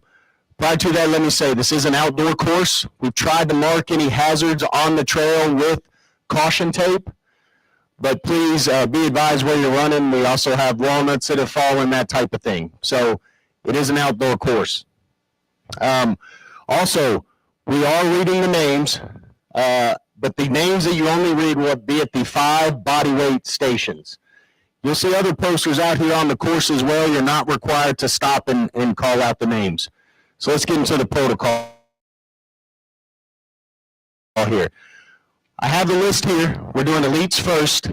We'll have you on deck, which will be over here by this white shed. You'll hear your team name called across the speaker. Just rally up over there. I'll meet with you and assign you a coach. That coach is going to go with you, and you're going to get 2 large ammo cans and 2 smaller ammo cans. Those have to be carried through the body weight portion. The coach will give it to you and say, "Are you ready?" And then we'll go. You have to start through the start line here where the red tent is. Coach is going to go down with you. When you get to the first one, it's the tire flip. You'll place your 4 cans close to the signs of the soldiers that had fallen. At that point, you're going to call out their name, rank and name, their date of birth, and the town that they're from, individually. So after all 4 are called out, you can start your exercise. First one is the tire flip. I don't have the tire up here, but typically what happens is two of the members just get across from each other at the tire. You'll go down, flip up the tire, that counts as one. Then your partner will flip it back, that counts as two. Your coach will be calling you on protocol and your reps. If they don't feel you've met the protocol, they'll give you one warning, but count that rep. But on the next one, you better get it right or you won't count. If you have any questions, just ask your coach on that. After you finish the 100 reps, and it doesn't matter who's doing them, one person can do 99 and one person can do 1. It's split up however you want. You pick up the ammo cans, and your coach will direct you to run around the first flag. It's a serpentine. You get to station 2. Station 2 is the box jump. You see my nephew over here with the box. You can either jump up on the box or step up on the box. As long as both feet get to the top of the box at the same time and both feet get to the ground at the same time. That'll count as 1 rep. Your coach will be counting you for reps and protocol. After you get 100 done of that, of course, you're also going to have to be calling out the names of the soldiers. You'll pick your ammo can back up, run around the next flag. Your coach will meet you at Station 3. Station 3 is slam ball. You have to pick up the ball, stand upright, have the ball above your head, slam it to the ground, pick it back up, above the head, slam it down. On these events, you're going to see several slam balls out there, but your team can only be performing on 1 ball. It's just 1 at a time. Same with the box jump, same with the tire flip. Those are so more than 1 team can be there at the same time. After the slam ball, your coach will direct you to run down, do the serpentine, go to the next unit. The next one after slam ball will be burpees. When you do the burpees, you don't have to do a push-up. Feet will go back. You're in the lean and rest. Hands above your head. Jump again. Down to the ground. Chest doesn't have to touch. Hands above head. There we go. 100 reps. Divide it up however you want as long as you get 100 reps. Coach will then tell you to go to the next flag, and you get to the last station. Station 5 will do push-ups. You start with your chest on the ground, hands off the ground, and that's 1 and 2. Make sure you lock your arms all the way out. Make sure your hands come off the ground. Then you'll finish the push-ups. You'll follow the road down the last flag. Coach will still be with you, telling you where to go. You'll come back to where we started, and you'll drop off your ammo can. At that point, you'll put on your rucksack, and the 4-person team will now complete the mile. On the mile again, along the tree line, just be careful. You have tried to get all the walnuts out and whatnot. You basically follow the perimeter of the fence. It's marked. And you'll run all the way down to where people are parking. We'll have coaches down there to direct you. It's basically 4 turns again. You run around the flag. You come back up to this area. We'll have coaches down there, and you're just going to run around that flag. No announcements of names, no ammo cans. At this point, you still just have the rucksack on, and you're running as a 4-person team. At your last turn down here at the parking lot, you run through with the tree line here, and that'll bring you up to your finish. Cross the finish line, take your rucksacks off, return them where you had it, and that's the protocol for the race. Again, it's running in the gym if you want to see it. I would like to thank Athlete House and Stretch for Strength. They're here at the tents. If you need anything stretched out, if you have any questions for them, they're more than welcome. They've been willing to help us out this year. There are hydration stations along the course, but we also have water, Gatorade here, and fruit, and Texas Roadhouse is catering later.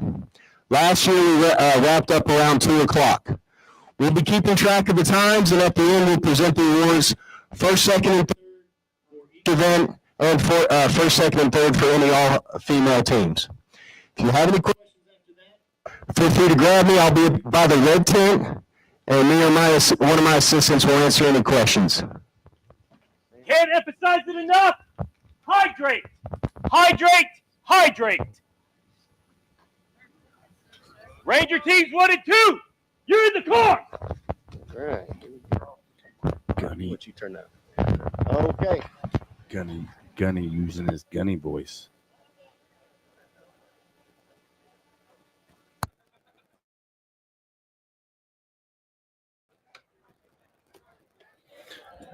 Gunny was definitely using his gunny voice just then. All right, let's turn this camera back around. There we go.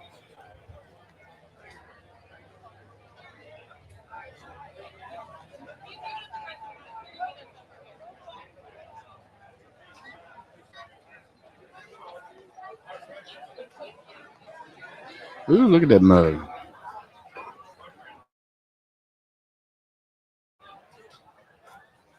Boy, that was an ugly mug. So once again, we are at the 2025 Mogadishu Mile Kentucky event at White Sulphur Baptist Church here in beautiful Georgetown, Kentucky. All right, coaches, please report to the start line. Coaches, report to the start line. And if you're working one of the turns, please come to the start line. We'll get you stationed and get the race going. Thank you.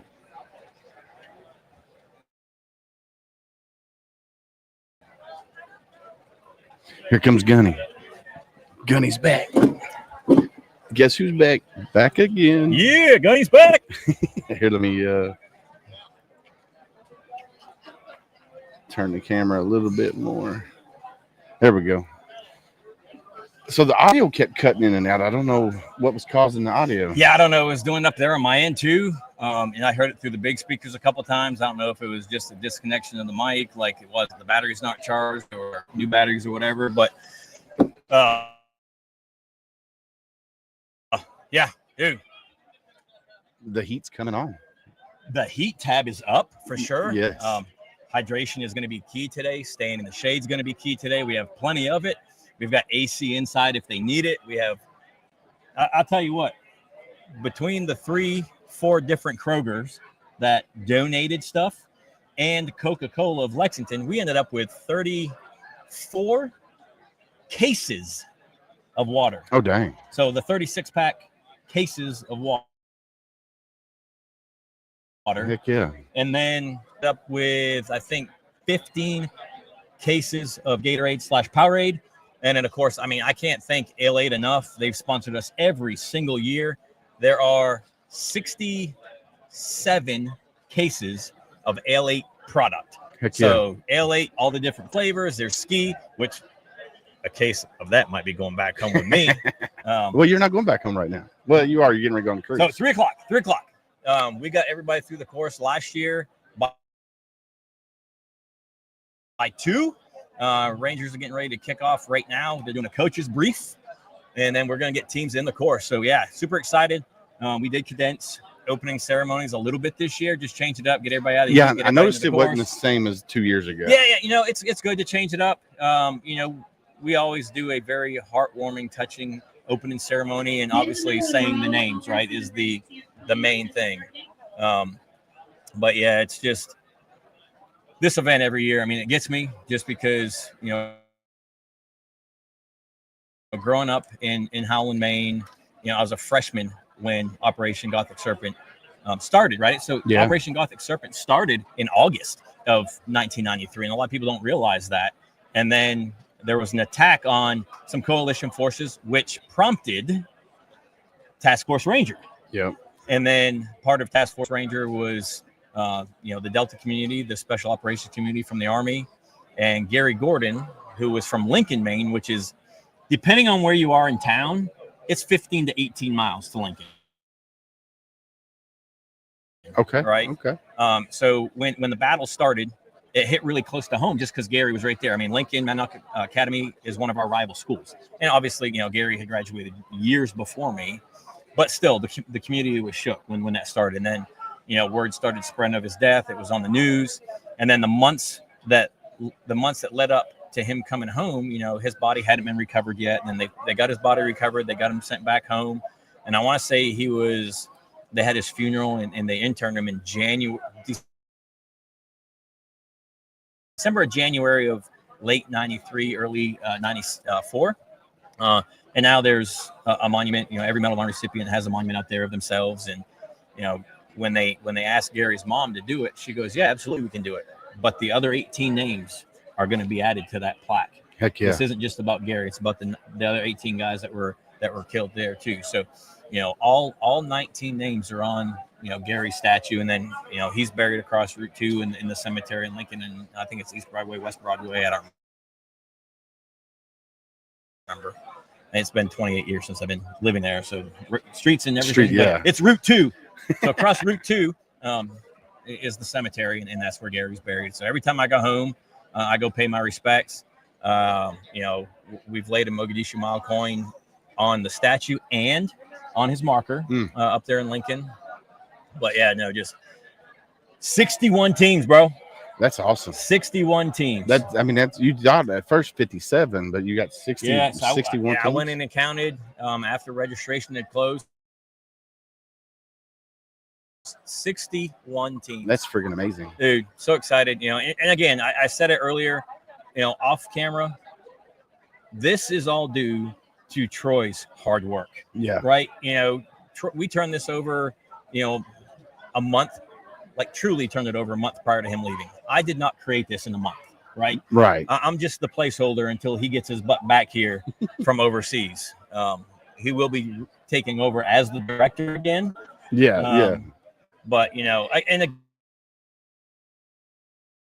again, the volunteers that Troy put together helps make this a low stress, no stress day. We've got the partners from Jay Mattingly.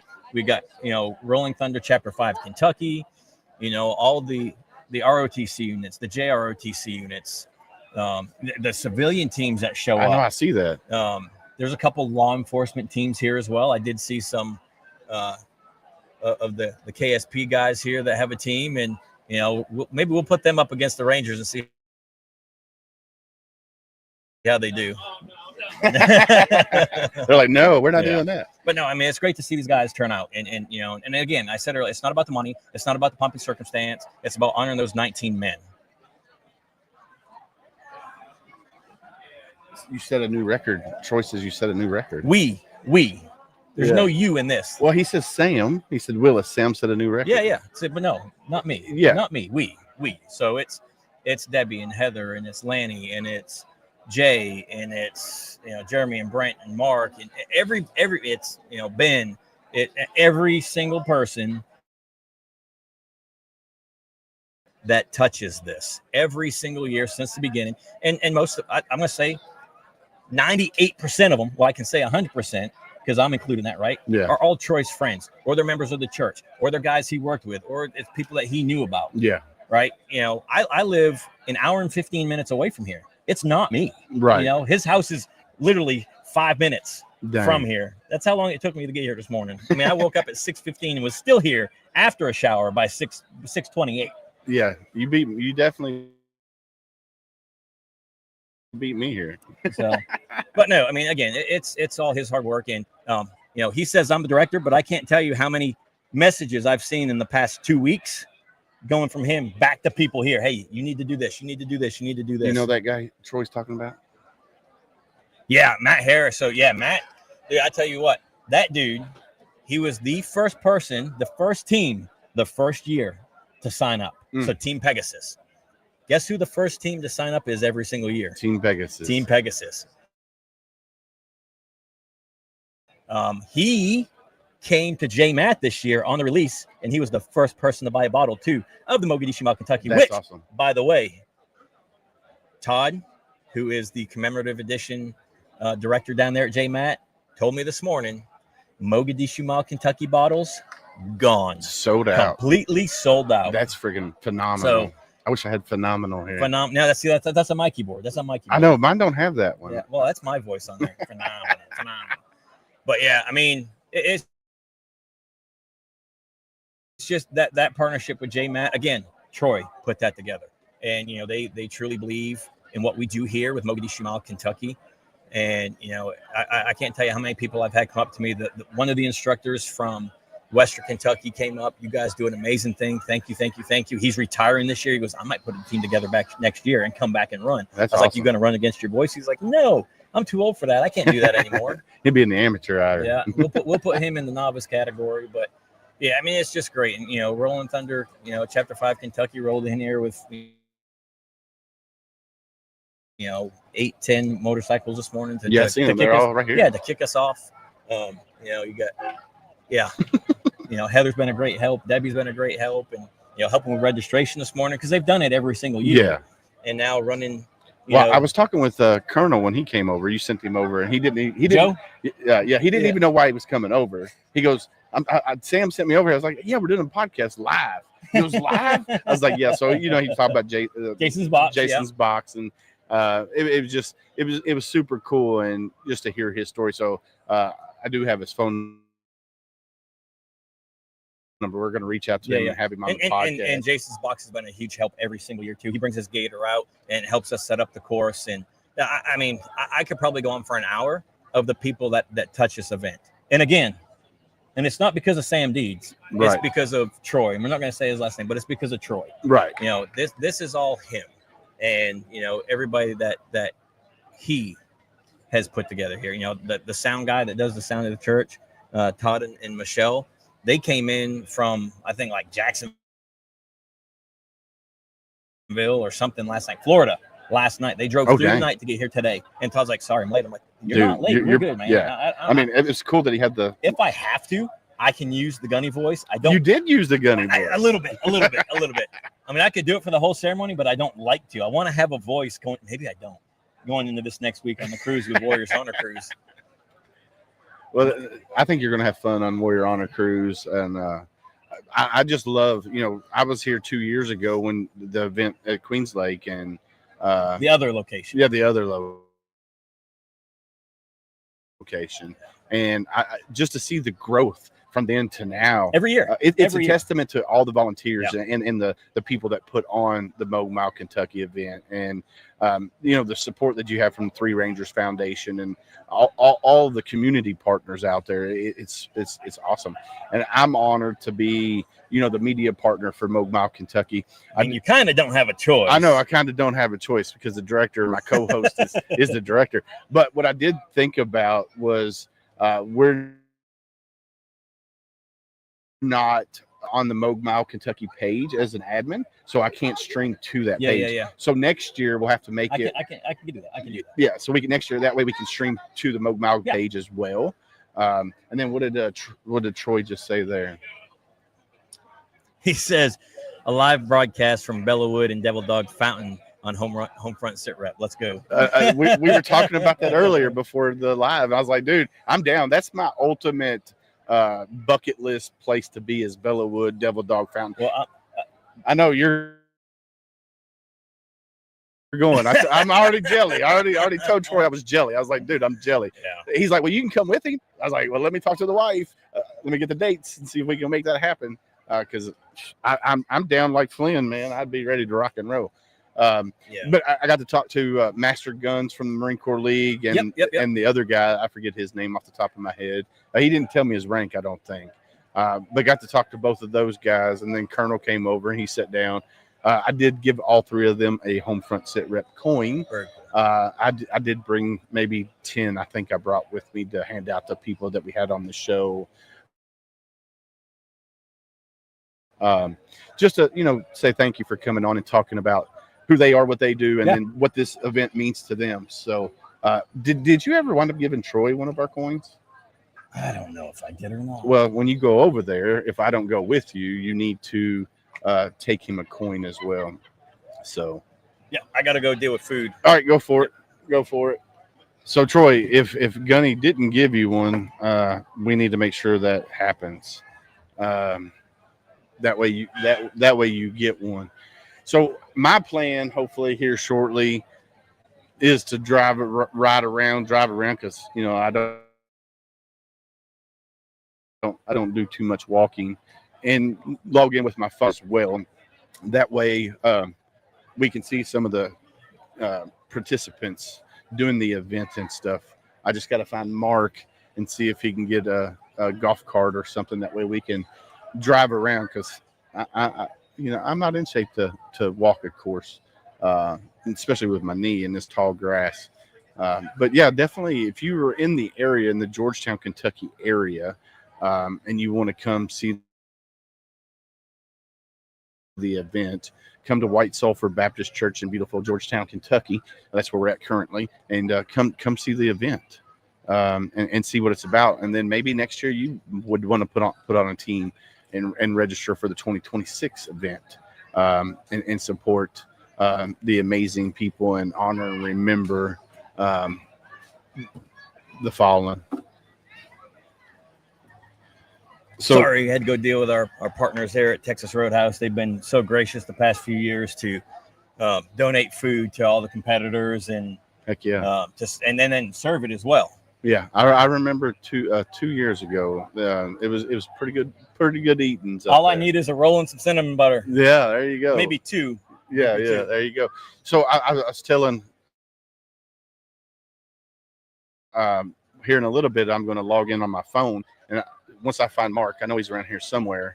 I'll have him drive me around on a golf cart or something, so we could see participants and stuff. I'm going to leave this up and running, and then that way we can drive around and do the, show the course and show the exercises and all of that good jazz. Yeah, again, I mean, it's going to be a 40-meter-ish run to that first exercise, which is the tire flips. You'll see two competitors from each team doing that tire flip until they get 100. That's a lot, man. Oh, yeah, definitely. And then they'll do an 80-meter loop, if you will, back to that second exercise, which is your box jump / step up. Then they'll do another 80-meter to the medicine ball / ball smash slam.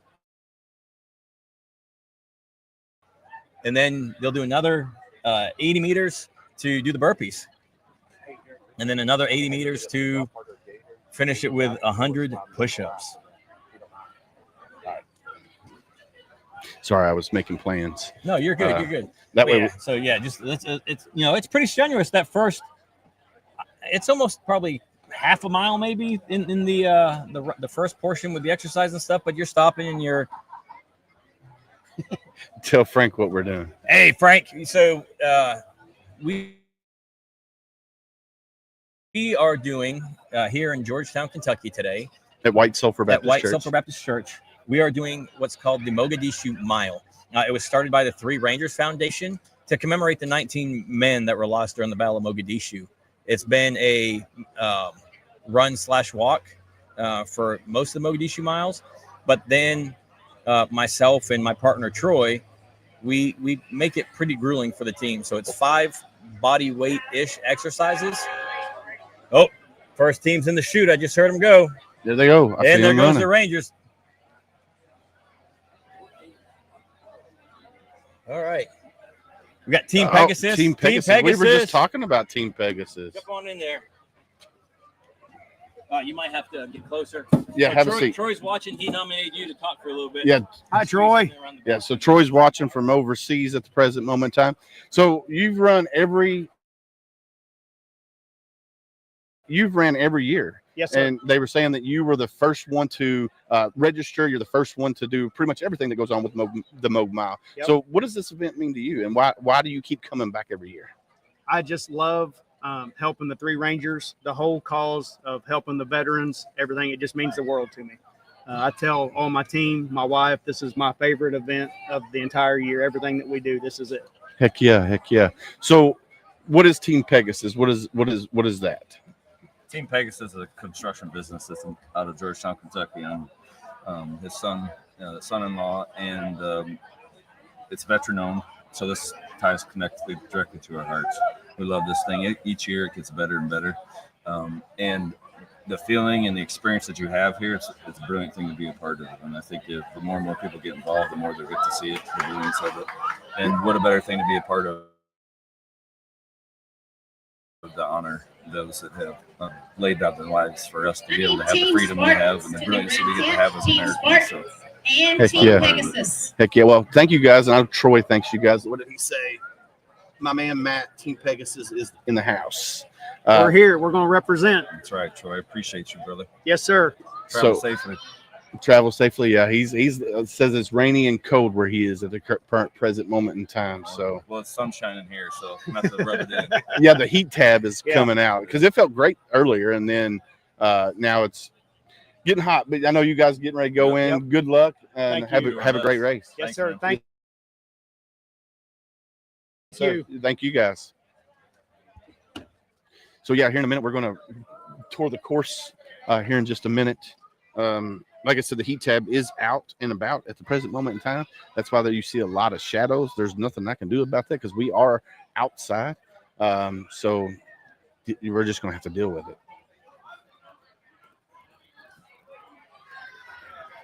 So Frank, we Gunny, myself are not running. I'm going to be in a golf cart here in a minute and driving around the course. But this is a great event to honor and remember the 19 service members that lost their life during the Battle of Mogadishu, Operation Gothic Serpent in 1993. Today is the second day.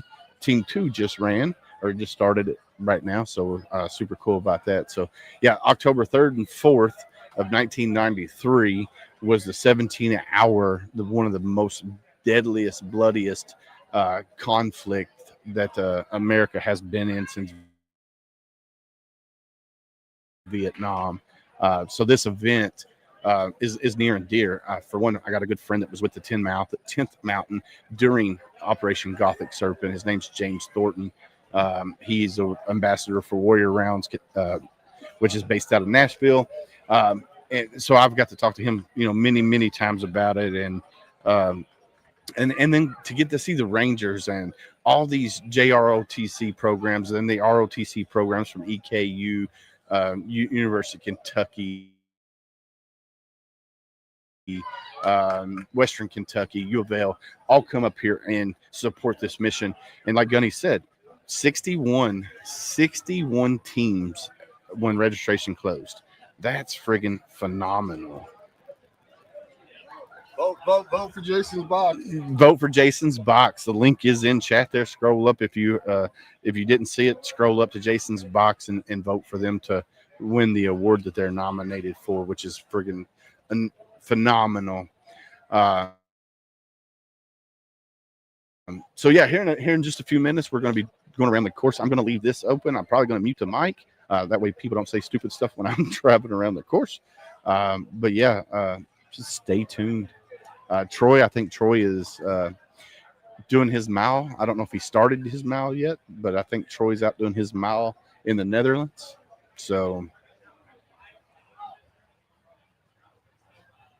and you're not crazy, Frank. You're just staying in shape, my friend. Just staying in shape. I'm going to go ahead and stop the other camera for now. Let's see. If I can find my mouse. This sun is bright. There you go.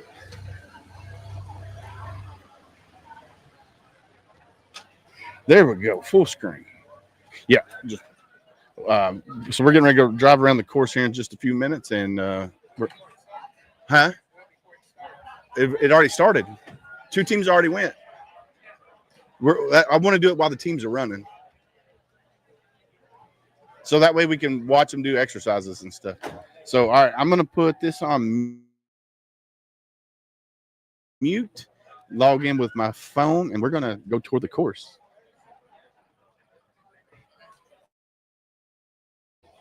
Frank, you have a good day too, Frank.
All right. Can y'all hear me? Hopefully y'all can hear me. I can't really tell, but let's turn this camera around. Maybe.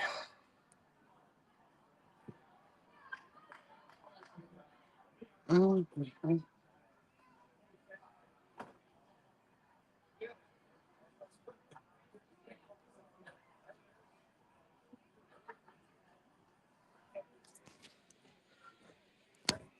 All right, so we're getting ready to getting my tripod set up here.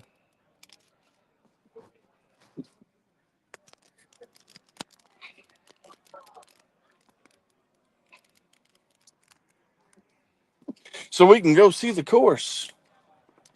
Crumble cookies, make your way to the tree by the start line, please. Crumble cookies.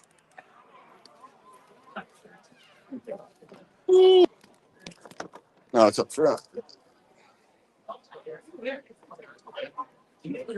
Oh, I need to see find Sam's before we start doing the video. I'm already on the video. Why we need to find Sam for? Under charger. For what? See Sam. Is it a C? Is it a C? Yeah. Here, hold this. It's not on. Is it a C or what is it? All right, I might have one. Just push right there.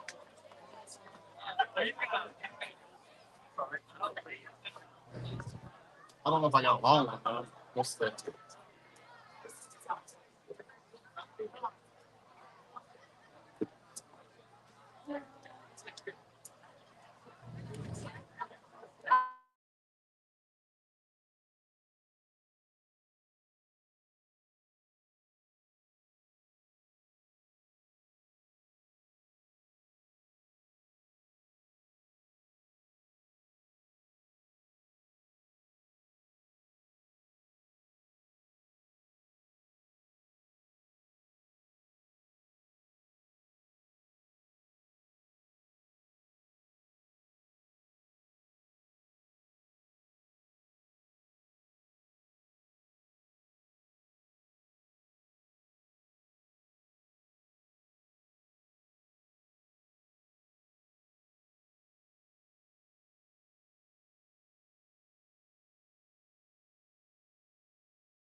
All right, so Troy, I'm assuming that there was no audio while we were doing the course. I don't know why my phone decided it didn't want to have audio. I do apologize for that. I thought it did have audio, but I guess not.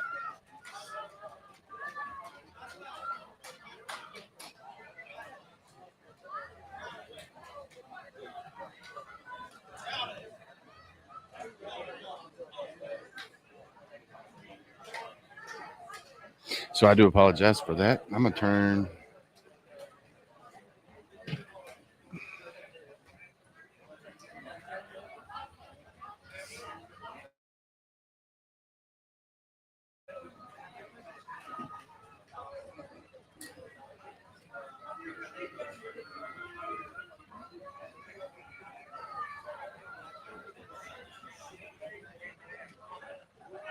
Too far. What the heck?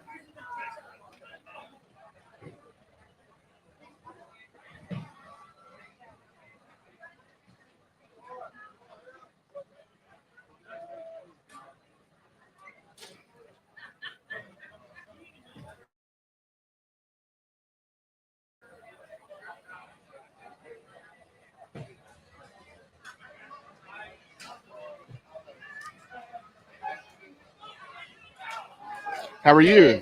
You come to talk to me? I was told to come talk to you. Awesome. All right. I don't know what we're going to talk about, but Well, I can wing it. let's do it. Let's do it. Let me get this camera fixed here. I was in the process of turning it towards the crowd, but we'll swing it back. No worries. We got another event this afternoon, so we'll probably have to pack up and leave in a little bit. Busy lady. Morehead State Little bit. Eagles coming up to the start line. Morehead State If I can Eagles. find the. All right, let me fix the camera so we get in. All right, welcome. Here, you want to put the headphones on so that you can hear. There we go. Welcome to Homefront Sit Rep. How are you doing today? I'm doing just great. How are you? I'm doing awesome. Hopefully you can hear me and not the motorcycles. Do me a favor. Introduce yourself to the world of Homefront Sit Rep if you don't mind. Hi, my name's Nicole Horseman. I am Let's let the Rolling Thunder take off. Thunder take off. That's why they're called Rolling Thunder. Super loud. They do a lot of amazing work. Oh yeah, them and the Patriot Guard. I'm a member of Rolling Thunder too, so Okay. I just don't get to go with them very often because of my other responsibilities. Right. Yeah, we're going to get to that here in just a minute.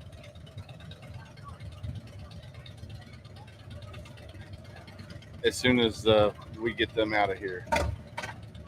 And I think they're getting ready to take off.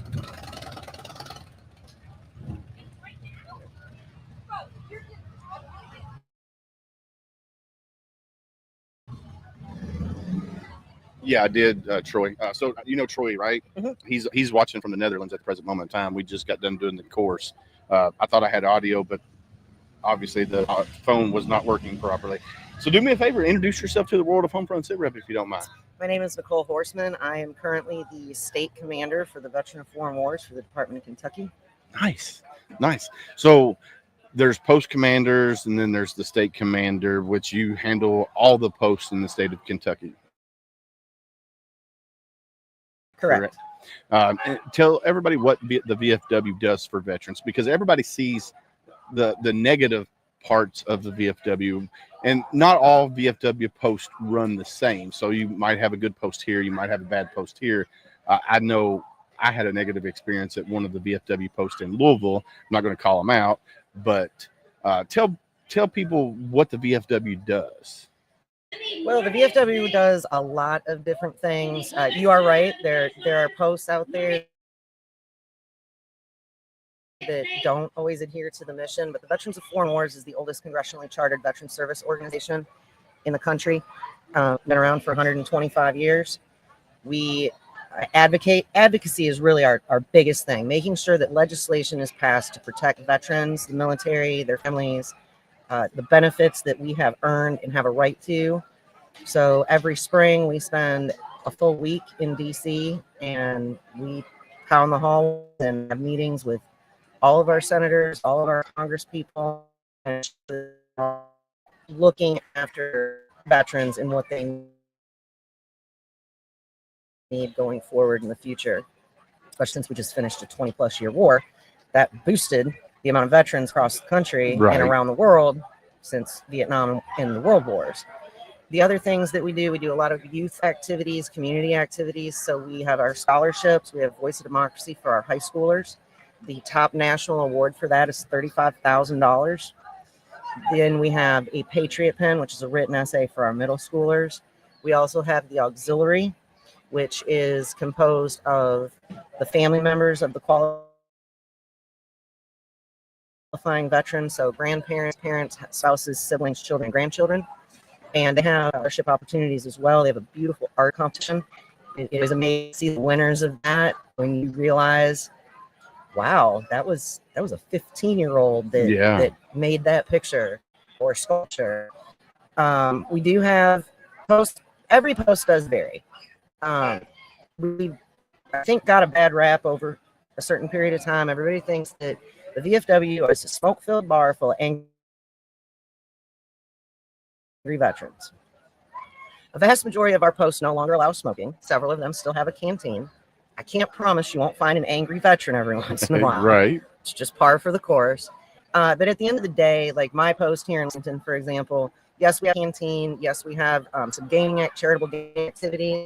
Those are a means to what we use to donate to events like this, food banks, do our scholarships for our kids. It's not our core purpose. So today we're here this afternoon, us and our auxiliary, we're going to a cemetery and we're going to scrub military headstones and get them all cleaned up. We sponsor a Cub Scout pack. What I recommend people is join the VFW. If you have a battle buddy that's a member, join their post. I don't care if you don't live in Kentucky, come join my post. And then go visit VFWs in your area and find the one that suits you. Right. And if you can't find one that suits you, create your own. Start your own charter. Yeah. And we're happy to help with that too. So what are the requirements to become a member of a VFW? Because I know there are certain requirements that you have to meet. And like I know with the DD-214, there's certain things that's got to be on there. So like somebody that served during a wartime situation but never stepped foot in a combat zone, what's the requirements? So basically, everybody wants to say you have to be a combat veteran. That's true, but it's not true. Generally, especially with the recent wars, you're looking for your Iraq campaign medal, your Afghanistan, Army an expeditionary medal is a qualifier. Some of the other ones people don't realize, if you served 30 consecutive or 60 non-consecutive days in Korea, you qualify for the VFW because it's still designated combat zone. Right. If you at any time went anywhere and received imminent or hostile pay, that's on your LES statement. You bring your LES statement and a DD-214 showing an honorable discharge, you qualify for the VFW. Okay. So let's say a situation like me. All right. So I was in from 97 to 01, got out right 11 happened. And then after 9/11 happened, I was recalled back in.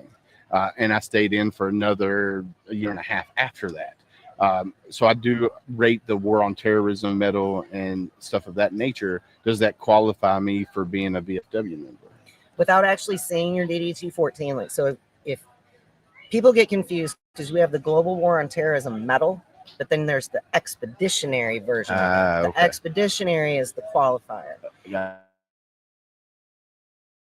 Now, what I tell people, just because you don't necessarily qualify for the VFW side, if you have a grandparent, parent, spouse, sibling, child, or grandchild that qualifies, come be part of the auxiliary, be part of our volunteer force. They advocate, our auxiliary works with us hand in hand, and we all advocate together for the same mission, which is veterans, their families, and our communities. Awesome. Awesome. Yeah. So a couple of the VFWs that I've gone and visited, like there's no smoking team, and they were focused on doing other things within the community. A lot of the canteen want to. A lot of the older generation didn't want to change, and you had some younger generation that stepped up and tried to change. And then the older generation is like, no, we don't want to do it. We've been done it this way for so long. So why is there such disparity between the older generation and the newer generation of veterans? What's the cause for that? I don't have a really definitive answer on that. I have opinions. I think part of it is the older generation is more in the mindset of, well, we've always done it that way. Well, just because you've always done it that way doesn't mean it's the way you should do it. Right. It doesn't mean that you can't evolve and change and move forward. I mean, for years you had to be in person, and now we use Zoom. So I have a large number of my members that can come to meetings again that are in nursing homes or homebound. They're able, because we have Zoom. The other thing with it is, you know, our generation, I'm an Iraq vet. I'm a little bit of a late bloomer. I have an 8 and 10-year-old at home. I got to have other activities for them. There has to be family friendly things. And that's part of where the auxiliary comes in, because then it's your family. Right. You know, none of us deployed, none of us served in the military period without the support of our family. It's what has got us through. It's what keeps us going. So I think the other thing with the older generation, I actually have veterans saying this, I don't want to spend time around kids. I come down here to get away from everybody. Well, that's when, as a unit, you don't necessarily have the kids down there 24/7, right? But you don't have adult only activities 24/7. You have to find that balance. The other thing is, golf scrambles used to be a huge deal. Yeah, that's what everybody did. Well, the younger generation, yeah, a few of us golf, but they want to do 5Ks. They want to go hiking. They want to do cornhole tournaments. They karaoke, stuff like sometimes that. Karaoke. They want to do Jeeper events and bring all their Jeeps out and see who can drive up on each other's tires.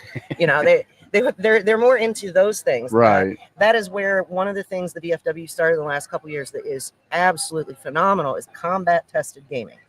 It is an online platform for our VFW members, and they have gaming competitions. Oh, nice. And we're going to start bringing that about in Kentucky.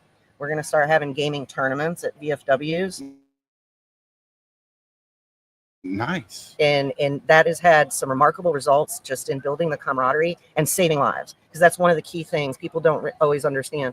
Camaraderie saves lives. Yes, it does. And we have found that through combat tested gaming. Veterans that struggle to get out in public, out in crowds, go out in places, they're getting that camaraderie through that online platform. And we don't just have person shooter games. They've got a lot of other stuff on there that's, heck yeah. You know.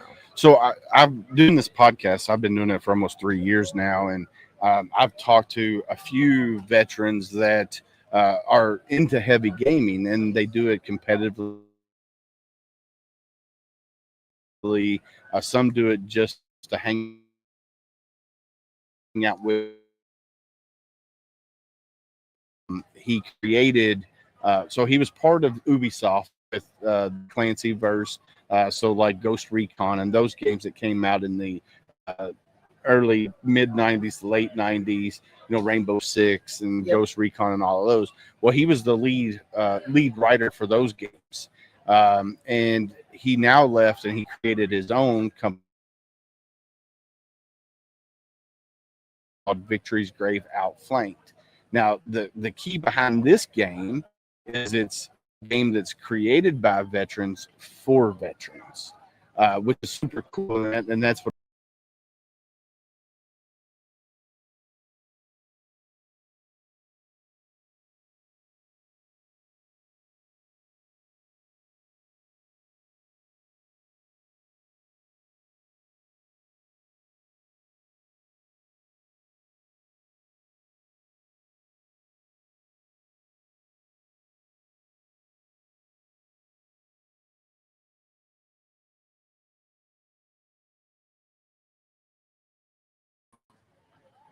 All right, so I don't know what happened there. We got kicked out of the studio for a second.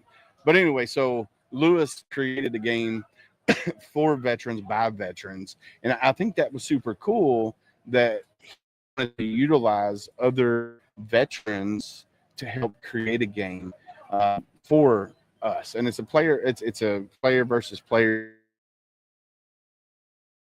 shooter game. And you get to build your own.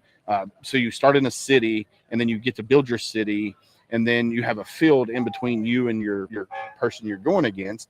And as you're doing this simulation, this game, you get to build your own trenches, you get to build all your defenses and stuff like that. And it's an ongoing evolution. So it might take 2 to 3 hours to complete a game, but you're building the whole time, which I think is super cool. Right now it's in alpha testing, so it hasn't got the beta version yet. It's going to be released on computer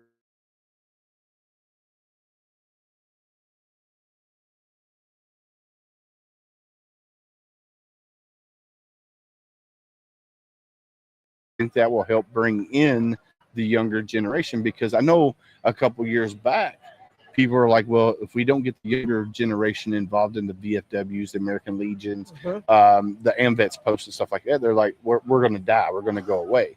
And like you said, the VFW's been around a really long time.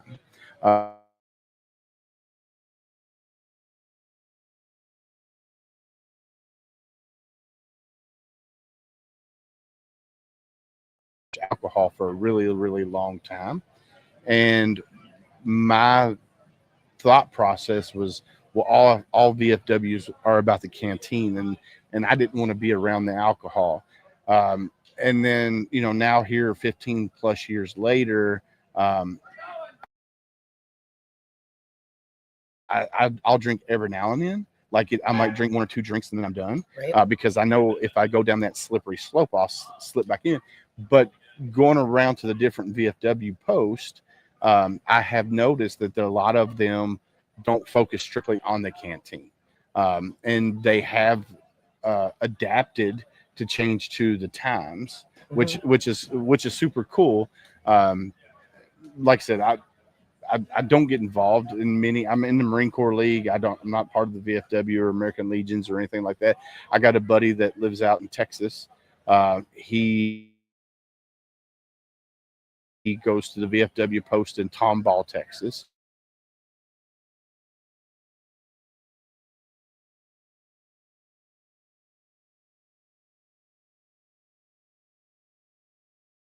Legion, DAV, AMVETS post, wherever.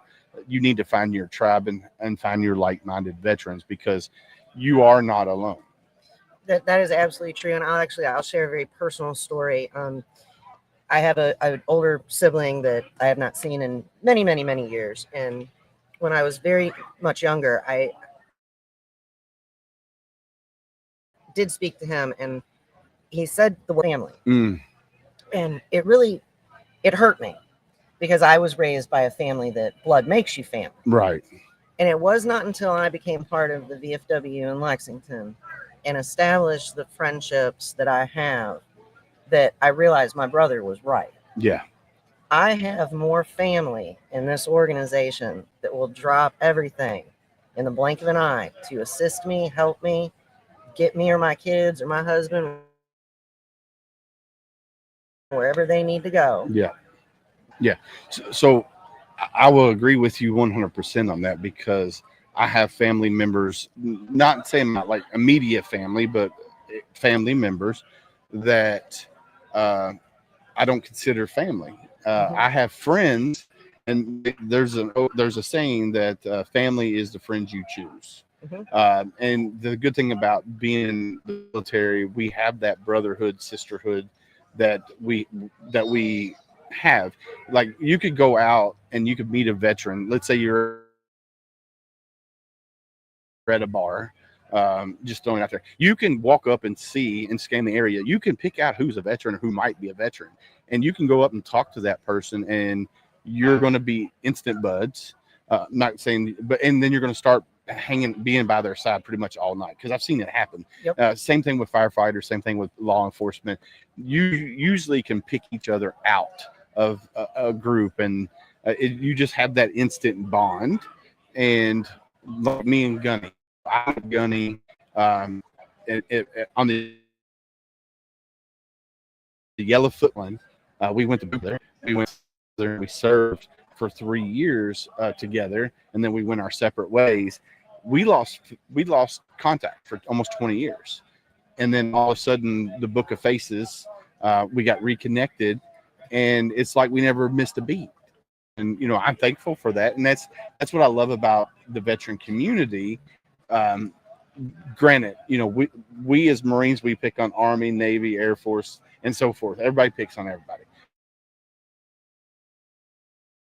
But let some Joe Smo civilian. Yeah, no, they can't pick. They can't do it. It's like I can poke fun at my sister, but you can't poke fun at my sister. Right.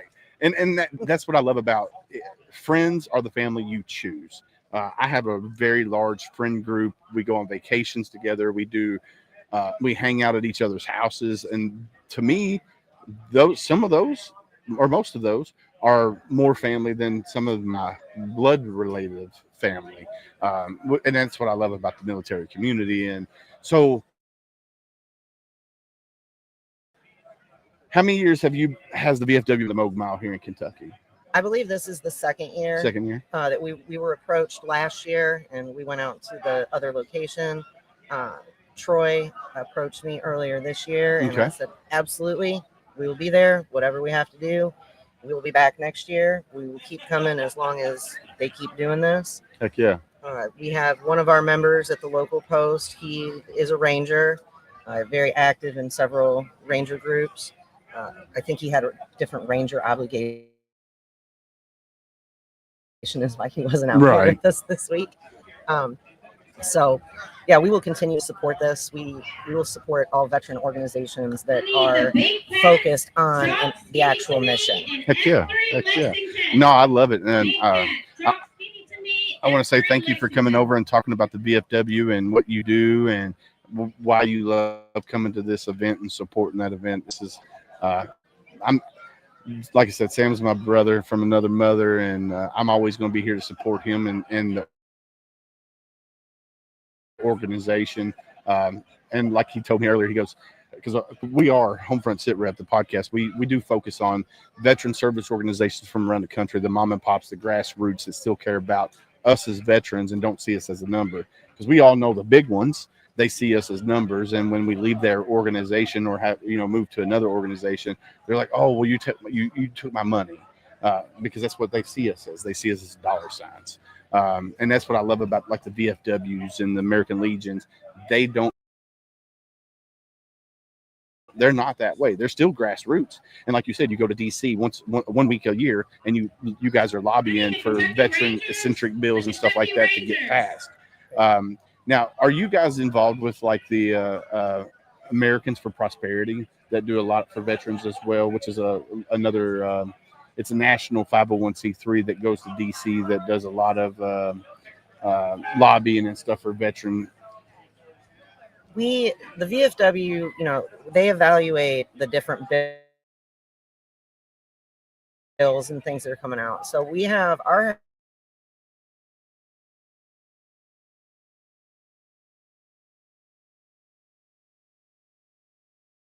at different committees, different events. So it's not just the 1 week that we go. I guess I should clarify that. There's 1 week that all 54 department commanders or 52 department commanders and anybody from their department that wants to make the trip goes with all the national staff to advocate. Now, in the in-between of that, they do a mini session in September. I have a national legislative rep. His name's Nathan. He's past department commander of Kentucky as well. He just went to DC with a couple folks in September. It's like a real short mini trip. But in between all those, we have that dedicated staff that is constantly in the halls of Congress, in the Senate, and demanding that this is why you have to do this. You know, people, I've heard someone say, you know, VA compensation for disability, that's just an entitlement. Nope. That is a contractual benefit that was in our contract that they said, if we send you somewhere and you get messed up, we are going to take care of you. Yeah. Yeah. So, all right, let's, I was one of the, I don't want to say dumb ones, but I was one of the dumb ones that, you know, here I did my military service.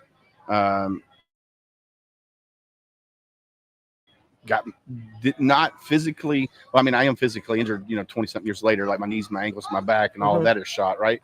But for the longest time, I didn't think that I should go to the VA.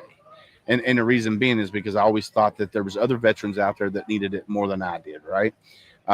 My wife for many years was like, hey, you need to go to the VA. You need to go to the VA. You need to go to the VA. And she kept harping on it and harping on it.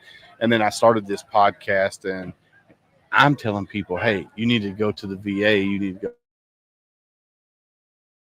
go to the VA. But yet I wasn't 2022. And what I come to find and realize is the money that's allotted for me is there for me. The money that's allotted for you, or the money that's allotted for Gunny, that money is there. Whether we use it or not, correct, it still sits there, and then the government might wind up using it for something else, but then it gets replenished. So if you are a veteran and you haven't started your VFW or your VA benefits and stuff like that, reach out to VFWs, because most of the VFWs have VSOs, veteran service officers, that can help you through the process. Some are more knowledgeable than others. You just got to find one that clicks with you, and then that way you can go through the process. Because right now I'm 60% rated right now, and I'm still fighting to get to that 100%, because not because I think I'm entitled to it. It's just that that's what I need to do. You know, it's because I am broken. Like I said, I have PTSD. I have severe anxiety. I have my knees, my ankles, my back are all screwed up. I'm 46 years old, and I've already had a total knee replacement and have to have the other one done. All because of my military service, being an infantryman in the Marine Corps. I'm broken physically and mentally. Like I there are nights that I wake up in the middle of the night, you know, sweating from head to toe and screaming. My wife's like, "Are you okay?" But that's what I love about VFWs and Vet Post. Now, not all of the posts have VSOs. Can you tell me how many posts? You might not know this answer, but you might. I'm gonna put you on the spot. How many posts in the state of Kentucky have a VSO, and how many don't have a VSO? Okay, so we just changed our national bylaws this year. So at the post level, they are now called benefits advisors. Okay. So they're going to be able to discuss local resources, even regional resources, depending on the geographic location in Kentucky. However, the Department of Kentucky does have 4 accredited service officers, and that is really the key for veterans. When you pursue your benefits, when you pursue a claim, when you try to get signed up for your health care, make sure you are speaking to an accredited veteran service officer. So here in Kentucky, we have our department service officer. He works out of Louisville. He'll be working out of our headquarters during this little shutdown. What's his name? It's John Wingfield. I know John. John's a great guy. He'll be working out of our headquarter building during this little shutdown because the regional office doors are locked right now. We have Anthony Cook. He is down more in the south central part of the state. We got Earl Wade. He takes care of the western side of the state. He's out of Cadiz. And then we have Rick Barella, who's right here in Lexington. Nice. And he has office hours 2 days a week. He will schedule special appointments, you know, if a veteran or their family member can't get in, and things that veterans need to prepare for, because our life is not infinite. There are so many things that we can do for our families now, whether we're 46, 66, 76. Get your claim set up, get your VA health care. So if something happens happens to you, your spouse has a very easy path, dependent benefits that they can get after you're gone. Right. They don't just lose your income permanently, like happens often with Social Security. They only get like this much of the Social Security. Right. Well, you can lay the path for them to make that a smoother transition. A couple other things people don't realize: if you want to be interred at a Kentucky veteran cemetery or at a national cemetery such as Camp Nelson down by Nicholasville, you can go ahead and fill out your paperwork for that, provide your DD-214. So when your family is the grief of your passing, they don't have to look for all that. It's already done. Camp Nelson already knows. I'll only have to make a phone call. Nice. That's it. See, I didn't know that. And I'm assuming just being veteran status, not whether you're rated or not from the VA, you can be laid to rest in one of the national cemeteries. Yes. So as long as you served in the military and you got a DD-214 with an honorable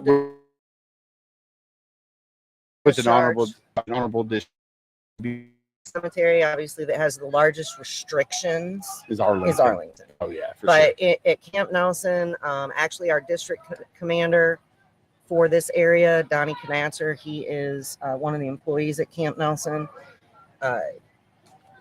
They do amazing work down there. And then of course you have the Kentucky Department of Veteran Affairs. They have a lot of resources for veterans that you don't realize are there. And that also is for your state cemeteries for veterans. And we recently passed a law that changed that. We fought really hard and we got it done. National Guardsmen and Reservists now qualify to be buried in our state veteran cemeteries.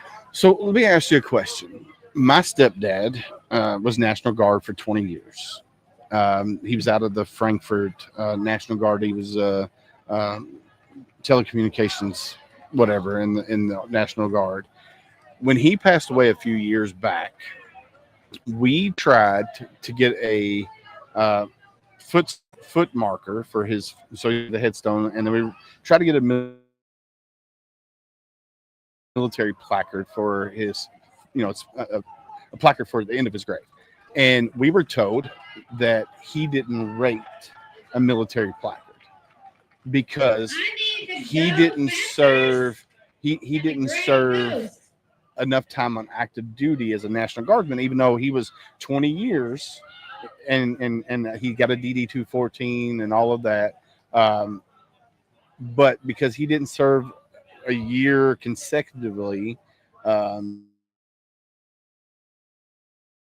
active duty, that he didn't rate. So is that something that needs to be changed? Because the way I look at it, you still go to boot camp. So you're at boot camp for however long. Marine Corps boot camp's 13 weeks. I think Navy's 13 weeks. Is Navy now 13 weeks? It used to be shorter than that. I went for 13 weeks. Okay. And I think Army's shorter, Air Force is shorter. So is that something that needs to be changed? To be honest, that is something I would have to look into. I've dealt with getting military headstones in private just a couple of times, but not that particular scenario with a guardsman. That is also something that we could take to, if it is not law, if it's not that's something. So work through, check with KDVA, with the state cemeteries, and see if there's something through them, especially with this change that guardsmen can now be buried in the state cemeteries. And Congressman Adam Moore, he has started a Veterans Caucus group for our state legislation. And again, that is something we could take to them if it's not already in the books. And because, sometimes they put stuff in the books and we don't find out about it until later. Right. So yeah, it's something that needs to be looked into, because if you served in the military, whether you're active duty, whether you're a guardsman, you need to be recognized. Correct. Because you signed your name on that dotted line. And I will tell you, a lot of times your National Guard, your reservists are usually the first ones that go in. A lot of people think that it's active duty that's usually the first ones to go in.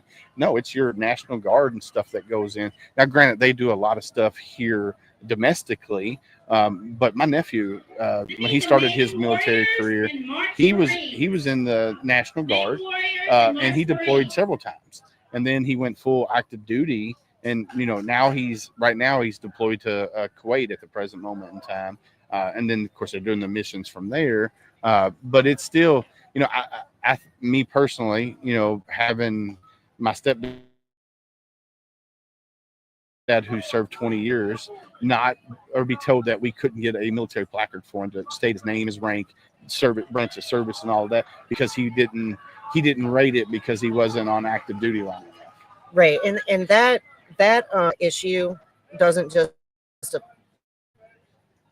apply to legislation that we are looking at getting proposed in Kentucky, where right now that like the National Guard, when they get sent to the floods and the tornadoes and they're doing all this disaster relief, they're on active duty, but they're not on active duty under congressional or presidential order. Right. So they're not getting those active duty days applied to their national benefits, right. Education benefits, things like that.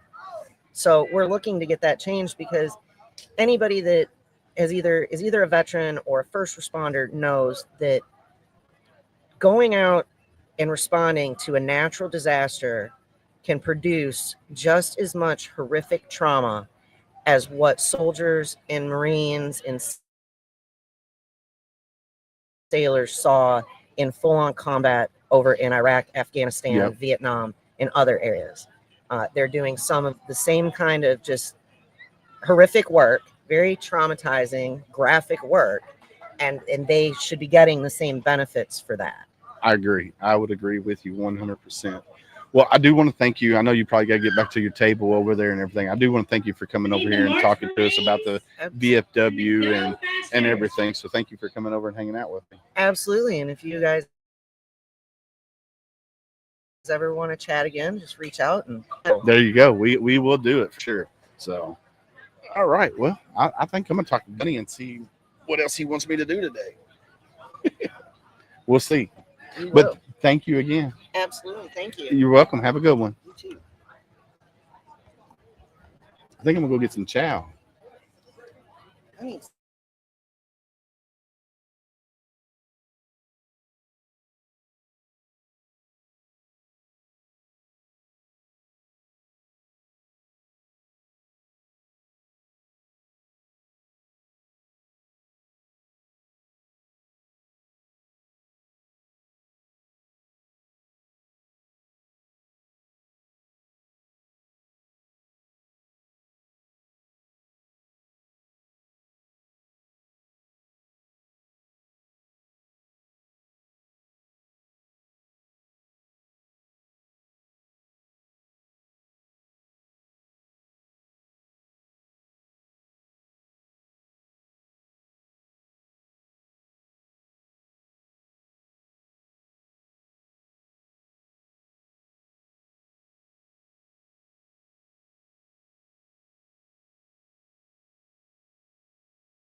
I know we talked to earlier. He said that after he got done with the course, if he was up to it, he was going to come over and talk to us.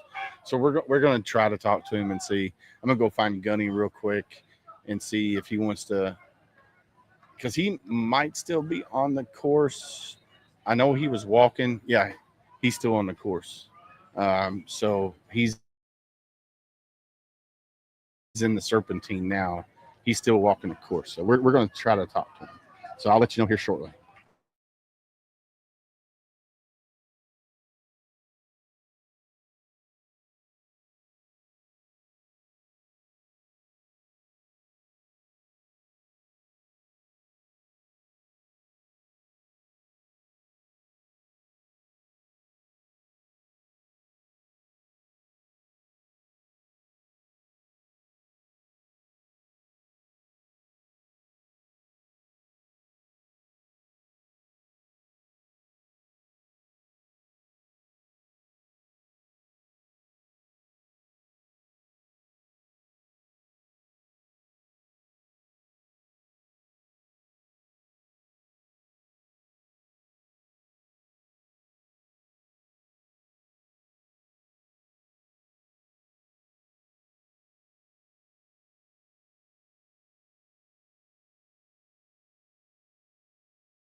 All right, we're back. It's about time to wrap it up, Gunny. What do you think? Oh, absolutely. I mean, we're probably 3/4 away, maybe halfway through the competitors right now. So, man, that new timing and swarm we have with Commonwealth timing, just working out great. They use Run Sign Up. So it's the first time that Run Sign Up has done team sign up. So we're kind of the guinea pig, and which is fine, right? So they can improve their system for next year for when we do this. And then, the teams, man, those ROTC teams are absolutely flying. Look this one out here in front of us. They are just cranking through this course. They are. They look fresh. I'm hoping that the two guys dragging in the back were not competitors too, and they traded off between 6 of them. Might have to go back and look at the tape on that. Can they do 6? No, teams of 4. We do have a team that might be running 3, but they have to carry 2 ammo cans. One person will have to carry 2 ammo cans. Rucks. Yep. I think Bradford is already finished. Unfortunately for him, he's got to get on the road. He's got another event he's got to go to. He's gonna be gone for a week on a nice elk hunt. I know. I'm jealous. Jason's box man came through. They had somebody that donated a tag, and they're taking Matt out for a really, really nice elk hunt. Hopefully he can get himself one this coming week. That's a lot. Elk meat is really good too. If you haven't had it, I've had some elk steaks and stuff like that, and it's put it this way: you got deer, but steak the elk is the filet mignon of critters. It's really, really good eating. So. Weather it's not too hot. I mean, it is a little hot, but it's not too hot. I will say this. I want to thank Mother Nature for giving us some great weather. Yeah. But bring in some clouds, please. Yes. Bring in some clouds. Yeah, we definitely need some clouds to get rid of a little bit of a breeze. But other than that, it's good. I mentioned earlier in my speech that the course is grueling. I didn't realize how grueling this course is, compared to courses that we've had in the past. Yes. I mean, you have 4 uphills that you have to do. It's a pretty good, grade to it as well. And then you've got, the downhills are good, but man, those uphills are brutal. I mean, there's one team right here. I mean, they are on the struggle bus for sure. It looks like their cadre is live streaming the entire thing on their end too. Yeah. But no, dude, I can't thank you enough for coming up here and doing this for us today. No, it's my pleasure. Next year, October 3rd, it will be the 33rd anniversary of the Battle of Mogadishu, and we will be back at it again. Troy says super proud of the Moog Mile team. Yeah, we'll be back next year for sure. I'm gonna put it on the calendar and be like, make sure that this date is blacked out. Yep. We'll come back up. We'll do a live again next year. I might bring a tent next year to keep the sun off of me. I should have brought one this year, but I didn't even think about it. Well, we could have gone and stolen the stretch tents. They're gone already. They stretched and taped everybody and took off out the door. Yeah. I didn't even get to say thank you to them. So I got to make sure Josh does that for that crew that came in and did that. But yeah, I mean, I can't thank all the teams that came up enough. We got Eastern Kentucky University, Western Kentucky University, University of Kentucky, University of Louisville, and Clark County, Greene County. I think there's 6 different ROTC schools here. There's a couple law enforcement teams that have come through. I saw the KSP guys. I told them that they got to beat the other law enforcement team, and then I went over there and pumped up the other team and told them, hey, you got to beat KSP. And one of the guys is like, I do all the time in my car. Oh, nice. Nice. Yeah. So 61 teams. 61 teams, man. That's phenomenal. Super proud of all the work that Troy has done and all the energy that he puts into this. And, he's been gone for a month. But I know for a fact last week when I was in Wyoming fly fishing, I bet I received 15 messages, and it wasn't to me; it was to the group. Hey, Sam's away. Make sure this is happening. Sam, this is going to happen. So he's still running the show. Oh yeah, I'm just behind the scenes. I'm just the face. You're the pretty face until he gets back, and then he can be the face. He can start doing that. He can start getting in front of the camera. Heck yeah! Instead of hiding in the background somewhere. But no, I mean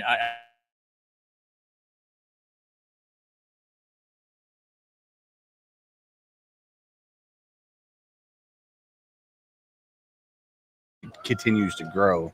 I mean, we're going to be the media partner for Mogadishu Mile Kentucky for the next foreseeable future.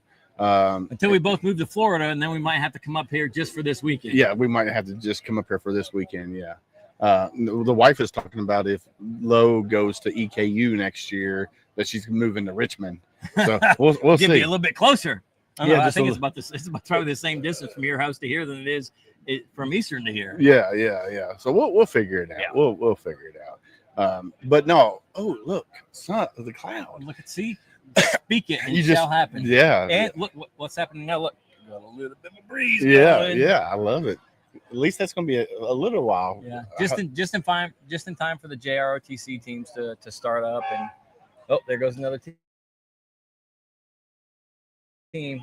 Yeah.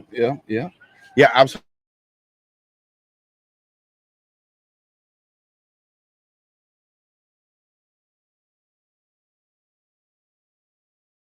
For some reason, a while ago, we got kicked out of the whole studio for some reason. Probably because we've been on here for 4 hours. It's a possibility. And then I was able to log back in and right back up. I didn't have.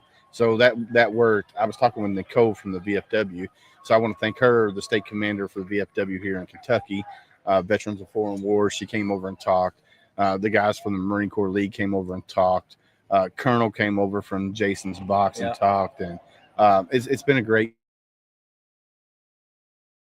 day. And I'm super excited. Texas Roadhouse. We want to, I know Sam said it earlier, but we want to thank all the sponsors and all the partners. If you're out there and you want to donate or become a partner of Mogadishu Mile Kentucky, reach out to Gunny or reach out to Troy or whoever and say, hey, we want to be partners with you guys, whether it's a monetary or you want to donate food, water, whatever. Reach out to, go to Facebook, go to Mogadishu Mile Kentucky on Facebook, hit the message button, and that'll go to Gunny. I get that. Troy gets that. Yeah, so reach out to them, and they'll be able to point you in the right direction to make that happen. So Yeah, and in days like today, man, where it's hot like this, we had 34 cases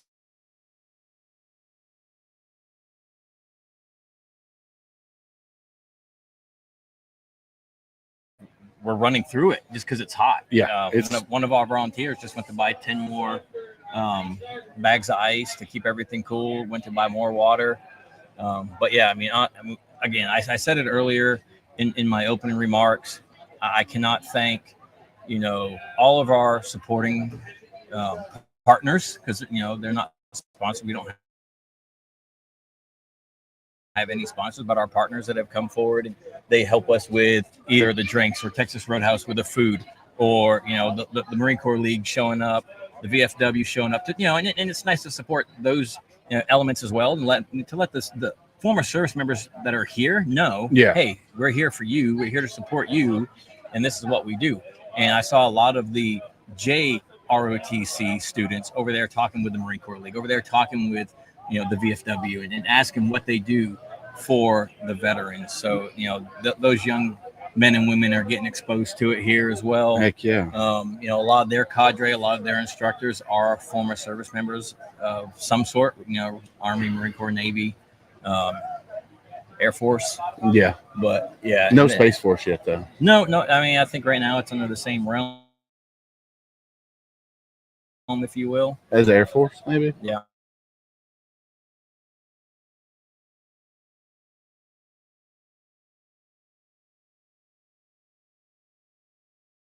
And we don't have a lot of moving parts, but we do, right? We've got all those stations out there. So all those coaches that are out there that are running this, course 4, 5, 6, 7, 10, 15 times with these teams. And we made it a little bit more easy on them this year. So, they're only running from the start to that first station. And then when that team goes and does that 80-meter loop, the coaches are walking over to the next station. Yeah. Right. So we're keeping their legs fresh. We're keeping their lungs fresh. We're keeping them fresh and not as tired. And then they make that 80-meter run back. Yeah. Right. And so that allows them to go multiple times. But yeah, dude, I couldn't have asked for. I mean, I could have asked for a better day, but Mother Nature is providing now with a little bit. It feels a little bit of a breeze. It feels great right now. I think if it was like this all day, it'd be perfect because it's not so hot now because that heat tab is hidden behind the cloud. And you got the EKU guys out here with black T-shirts and their fatigues on. You got the Rangers out here that are boots and utes. You got some of the other teams out here, boots and utes, so it's just, and then you got some of the teams out here that are shorts and T-shirts, right? Yeah, I will say that we have yet to have a Ranger team go up that is not boots and utes. They're doing it the Ranger way. They lead the way. Every time they come out here, we put them in the course first, and they set the pace. And some of these, that's why these ROTC teams are out here in PT gear trying to beat the Rangers. Yeah, but let's throw on some boots and utes and see how you do against them. I think we're frozen. I don't know what just happened there. What'd you do? The browser has lost connection to your camera.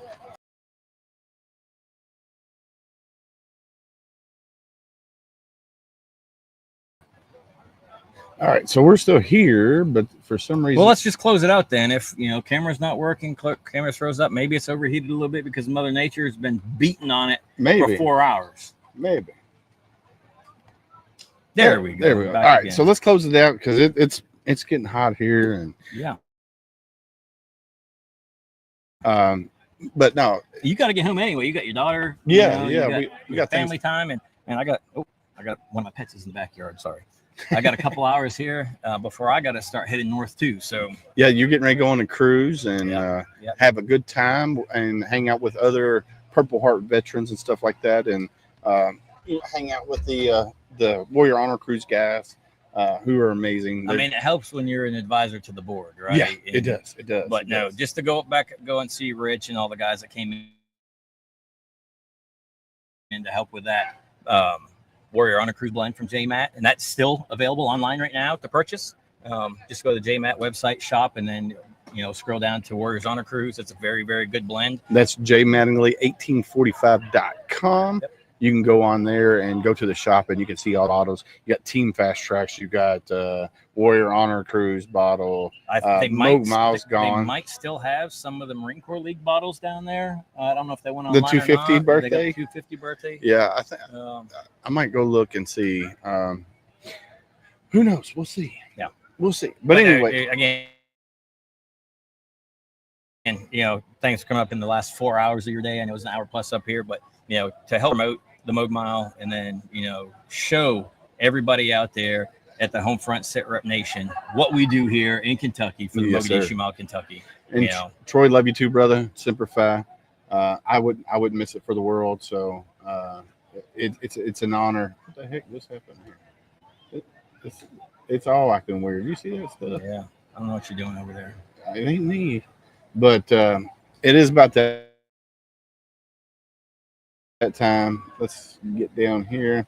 You guys have a great day, and we'll see you this Sunday on home. We'll see me. You'll see you, and Sunday and Monday. I'm gone. Who do we have? I'm on somewhere in the Caribbean. I'll still be on the boat. Actually, by the time that I might be able to log on because we might still be in the Mississippi River working our way to the Gulf. So I'll still have reception. Yeah. So I might be able to pop in real quick and be like, hey, I'm out of here. Bye. See you in a couple of weeks. So my wife is texting me. She's like, hey, I guess she just called twice. She goes, it'd be great if you can answer. But anyway, so we got Sean Murphy and Jake Dow coming up Sunday and Monday. So make sure you go to YouTube, subscribe to our channel, set notifications so you know when we go live. Also, go follow us on our Facebook page, Homefront Sit Rep Podcast. That's our public page. We always go live on there. Same thing with Heroes Media Group and Military United podcast streams. So go follow us on there. Yeah, going to give a huge shout out though to Valor Coins and Pins. They did our coins for the Mogadishu Mile Kentucky. Obviously, and J Matt. And I could go through that whole list all over again, but everybody that has supported this event and continues to support this event, I am forever grateful. I know for a fact if Troy was here, he'd be saying the same exact thing.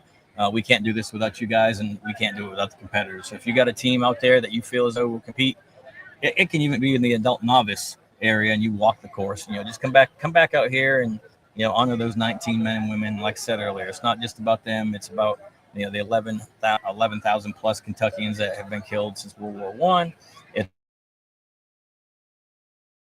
It's about the 13 that were killed at Abbey Gate. It's about the 4 that were currently lost in the 160th back in September out there in Washington. All those men and women that have made the ultimate sacrifice. That's what this event is about. Yep. And especially about those 19 men from the 10th Mountain, the 160th, 375, and from the Special Operations community. My wife says she's proud of us. She's proud because you're getting ready to log off and go home. Yep. All right, guys. Love you, Julie. Y'all have a great day. Like we always say on Homefront Sit Rep, stay safe out there. We got your 6.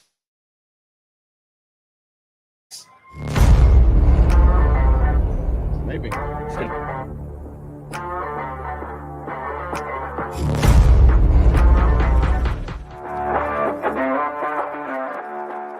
Thanks for listening. Hope you enjoyed the show.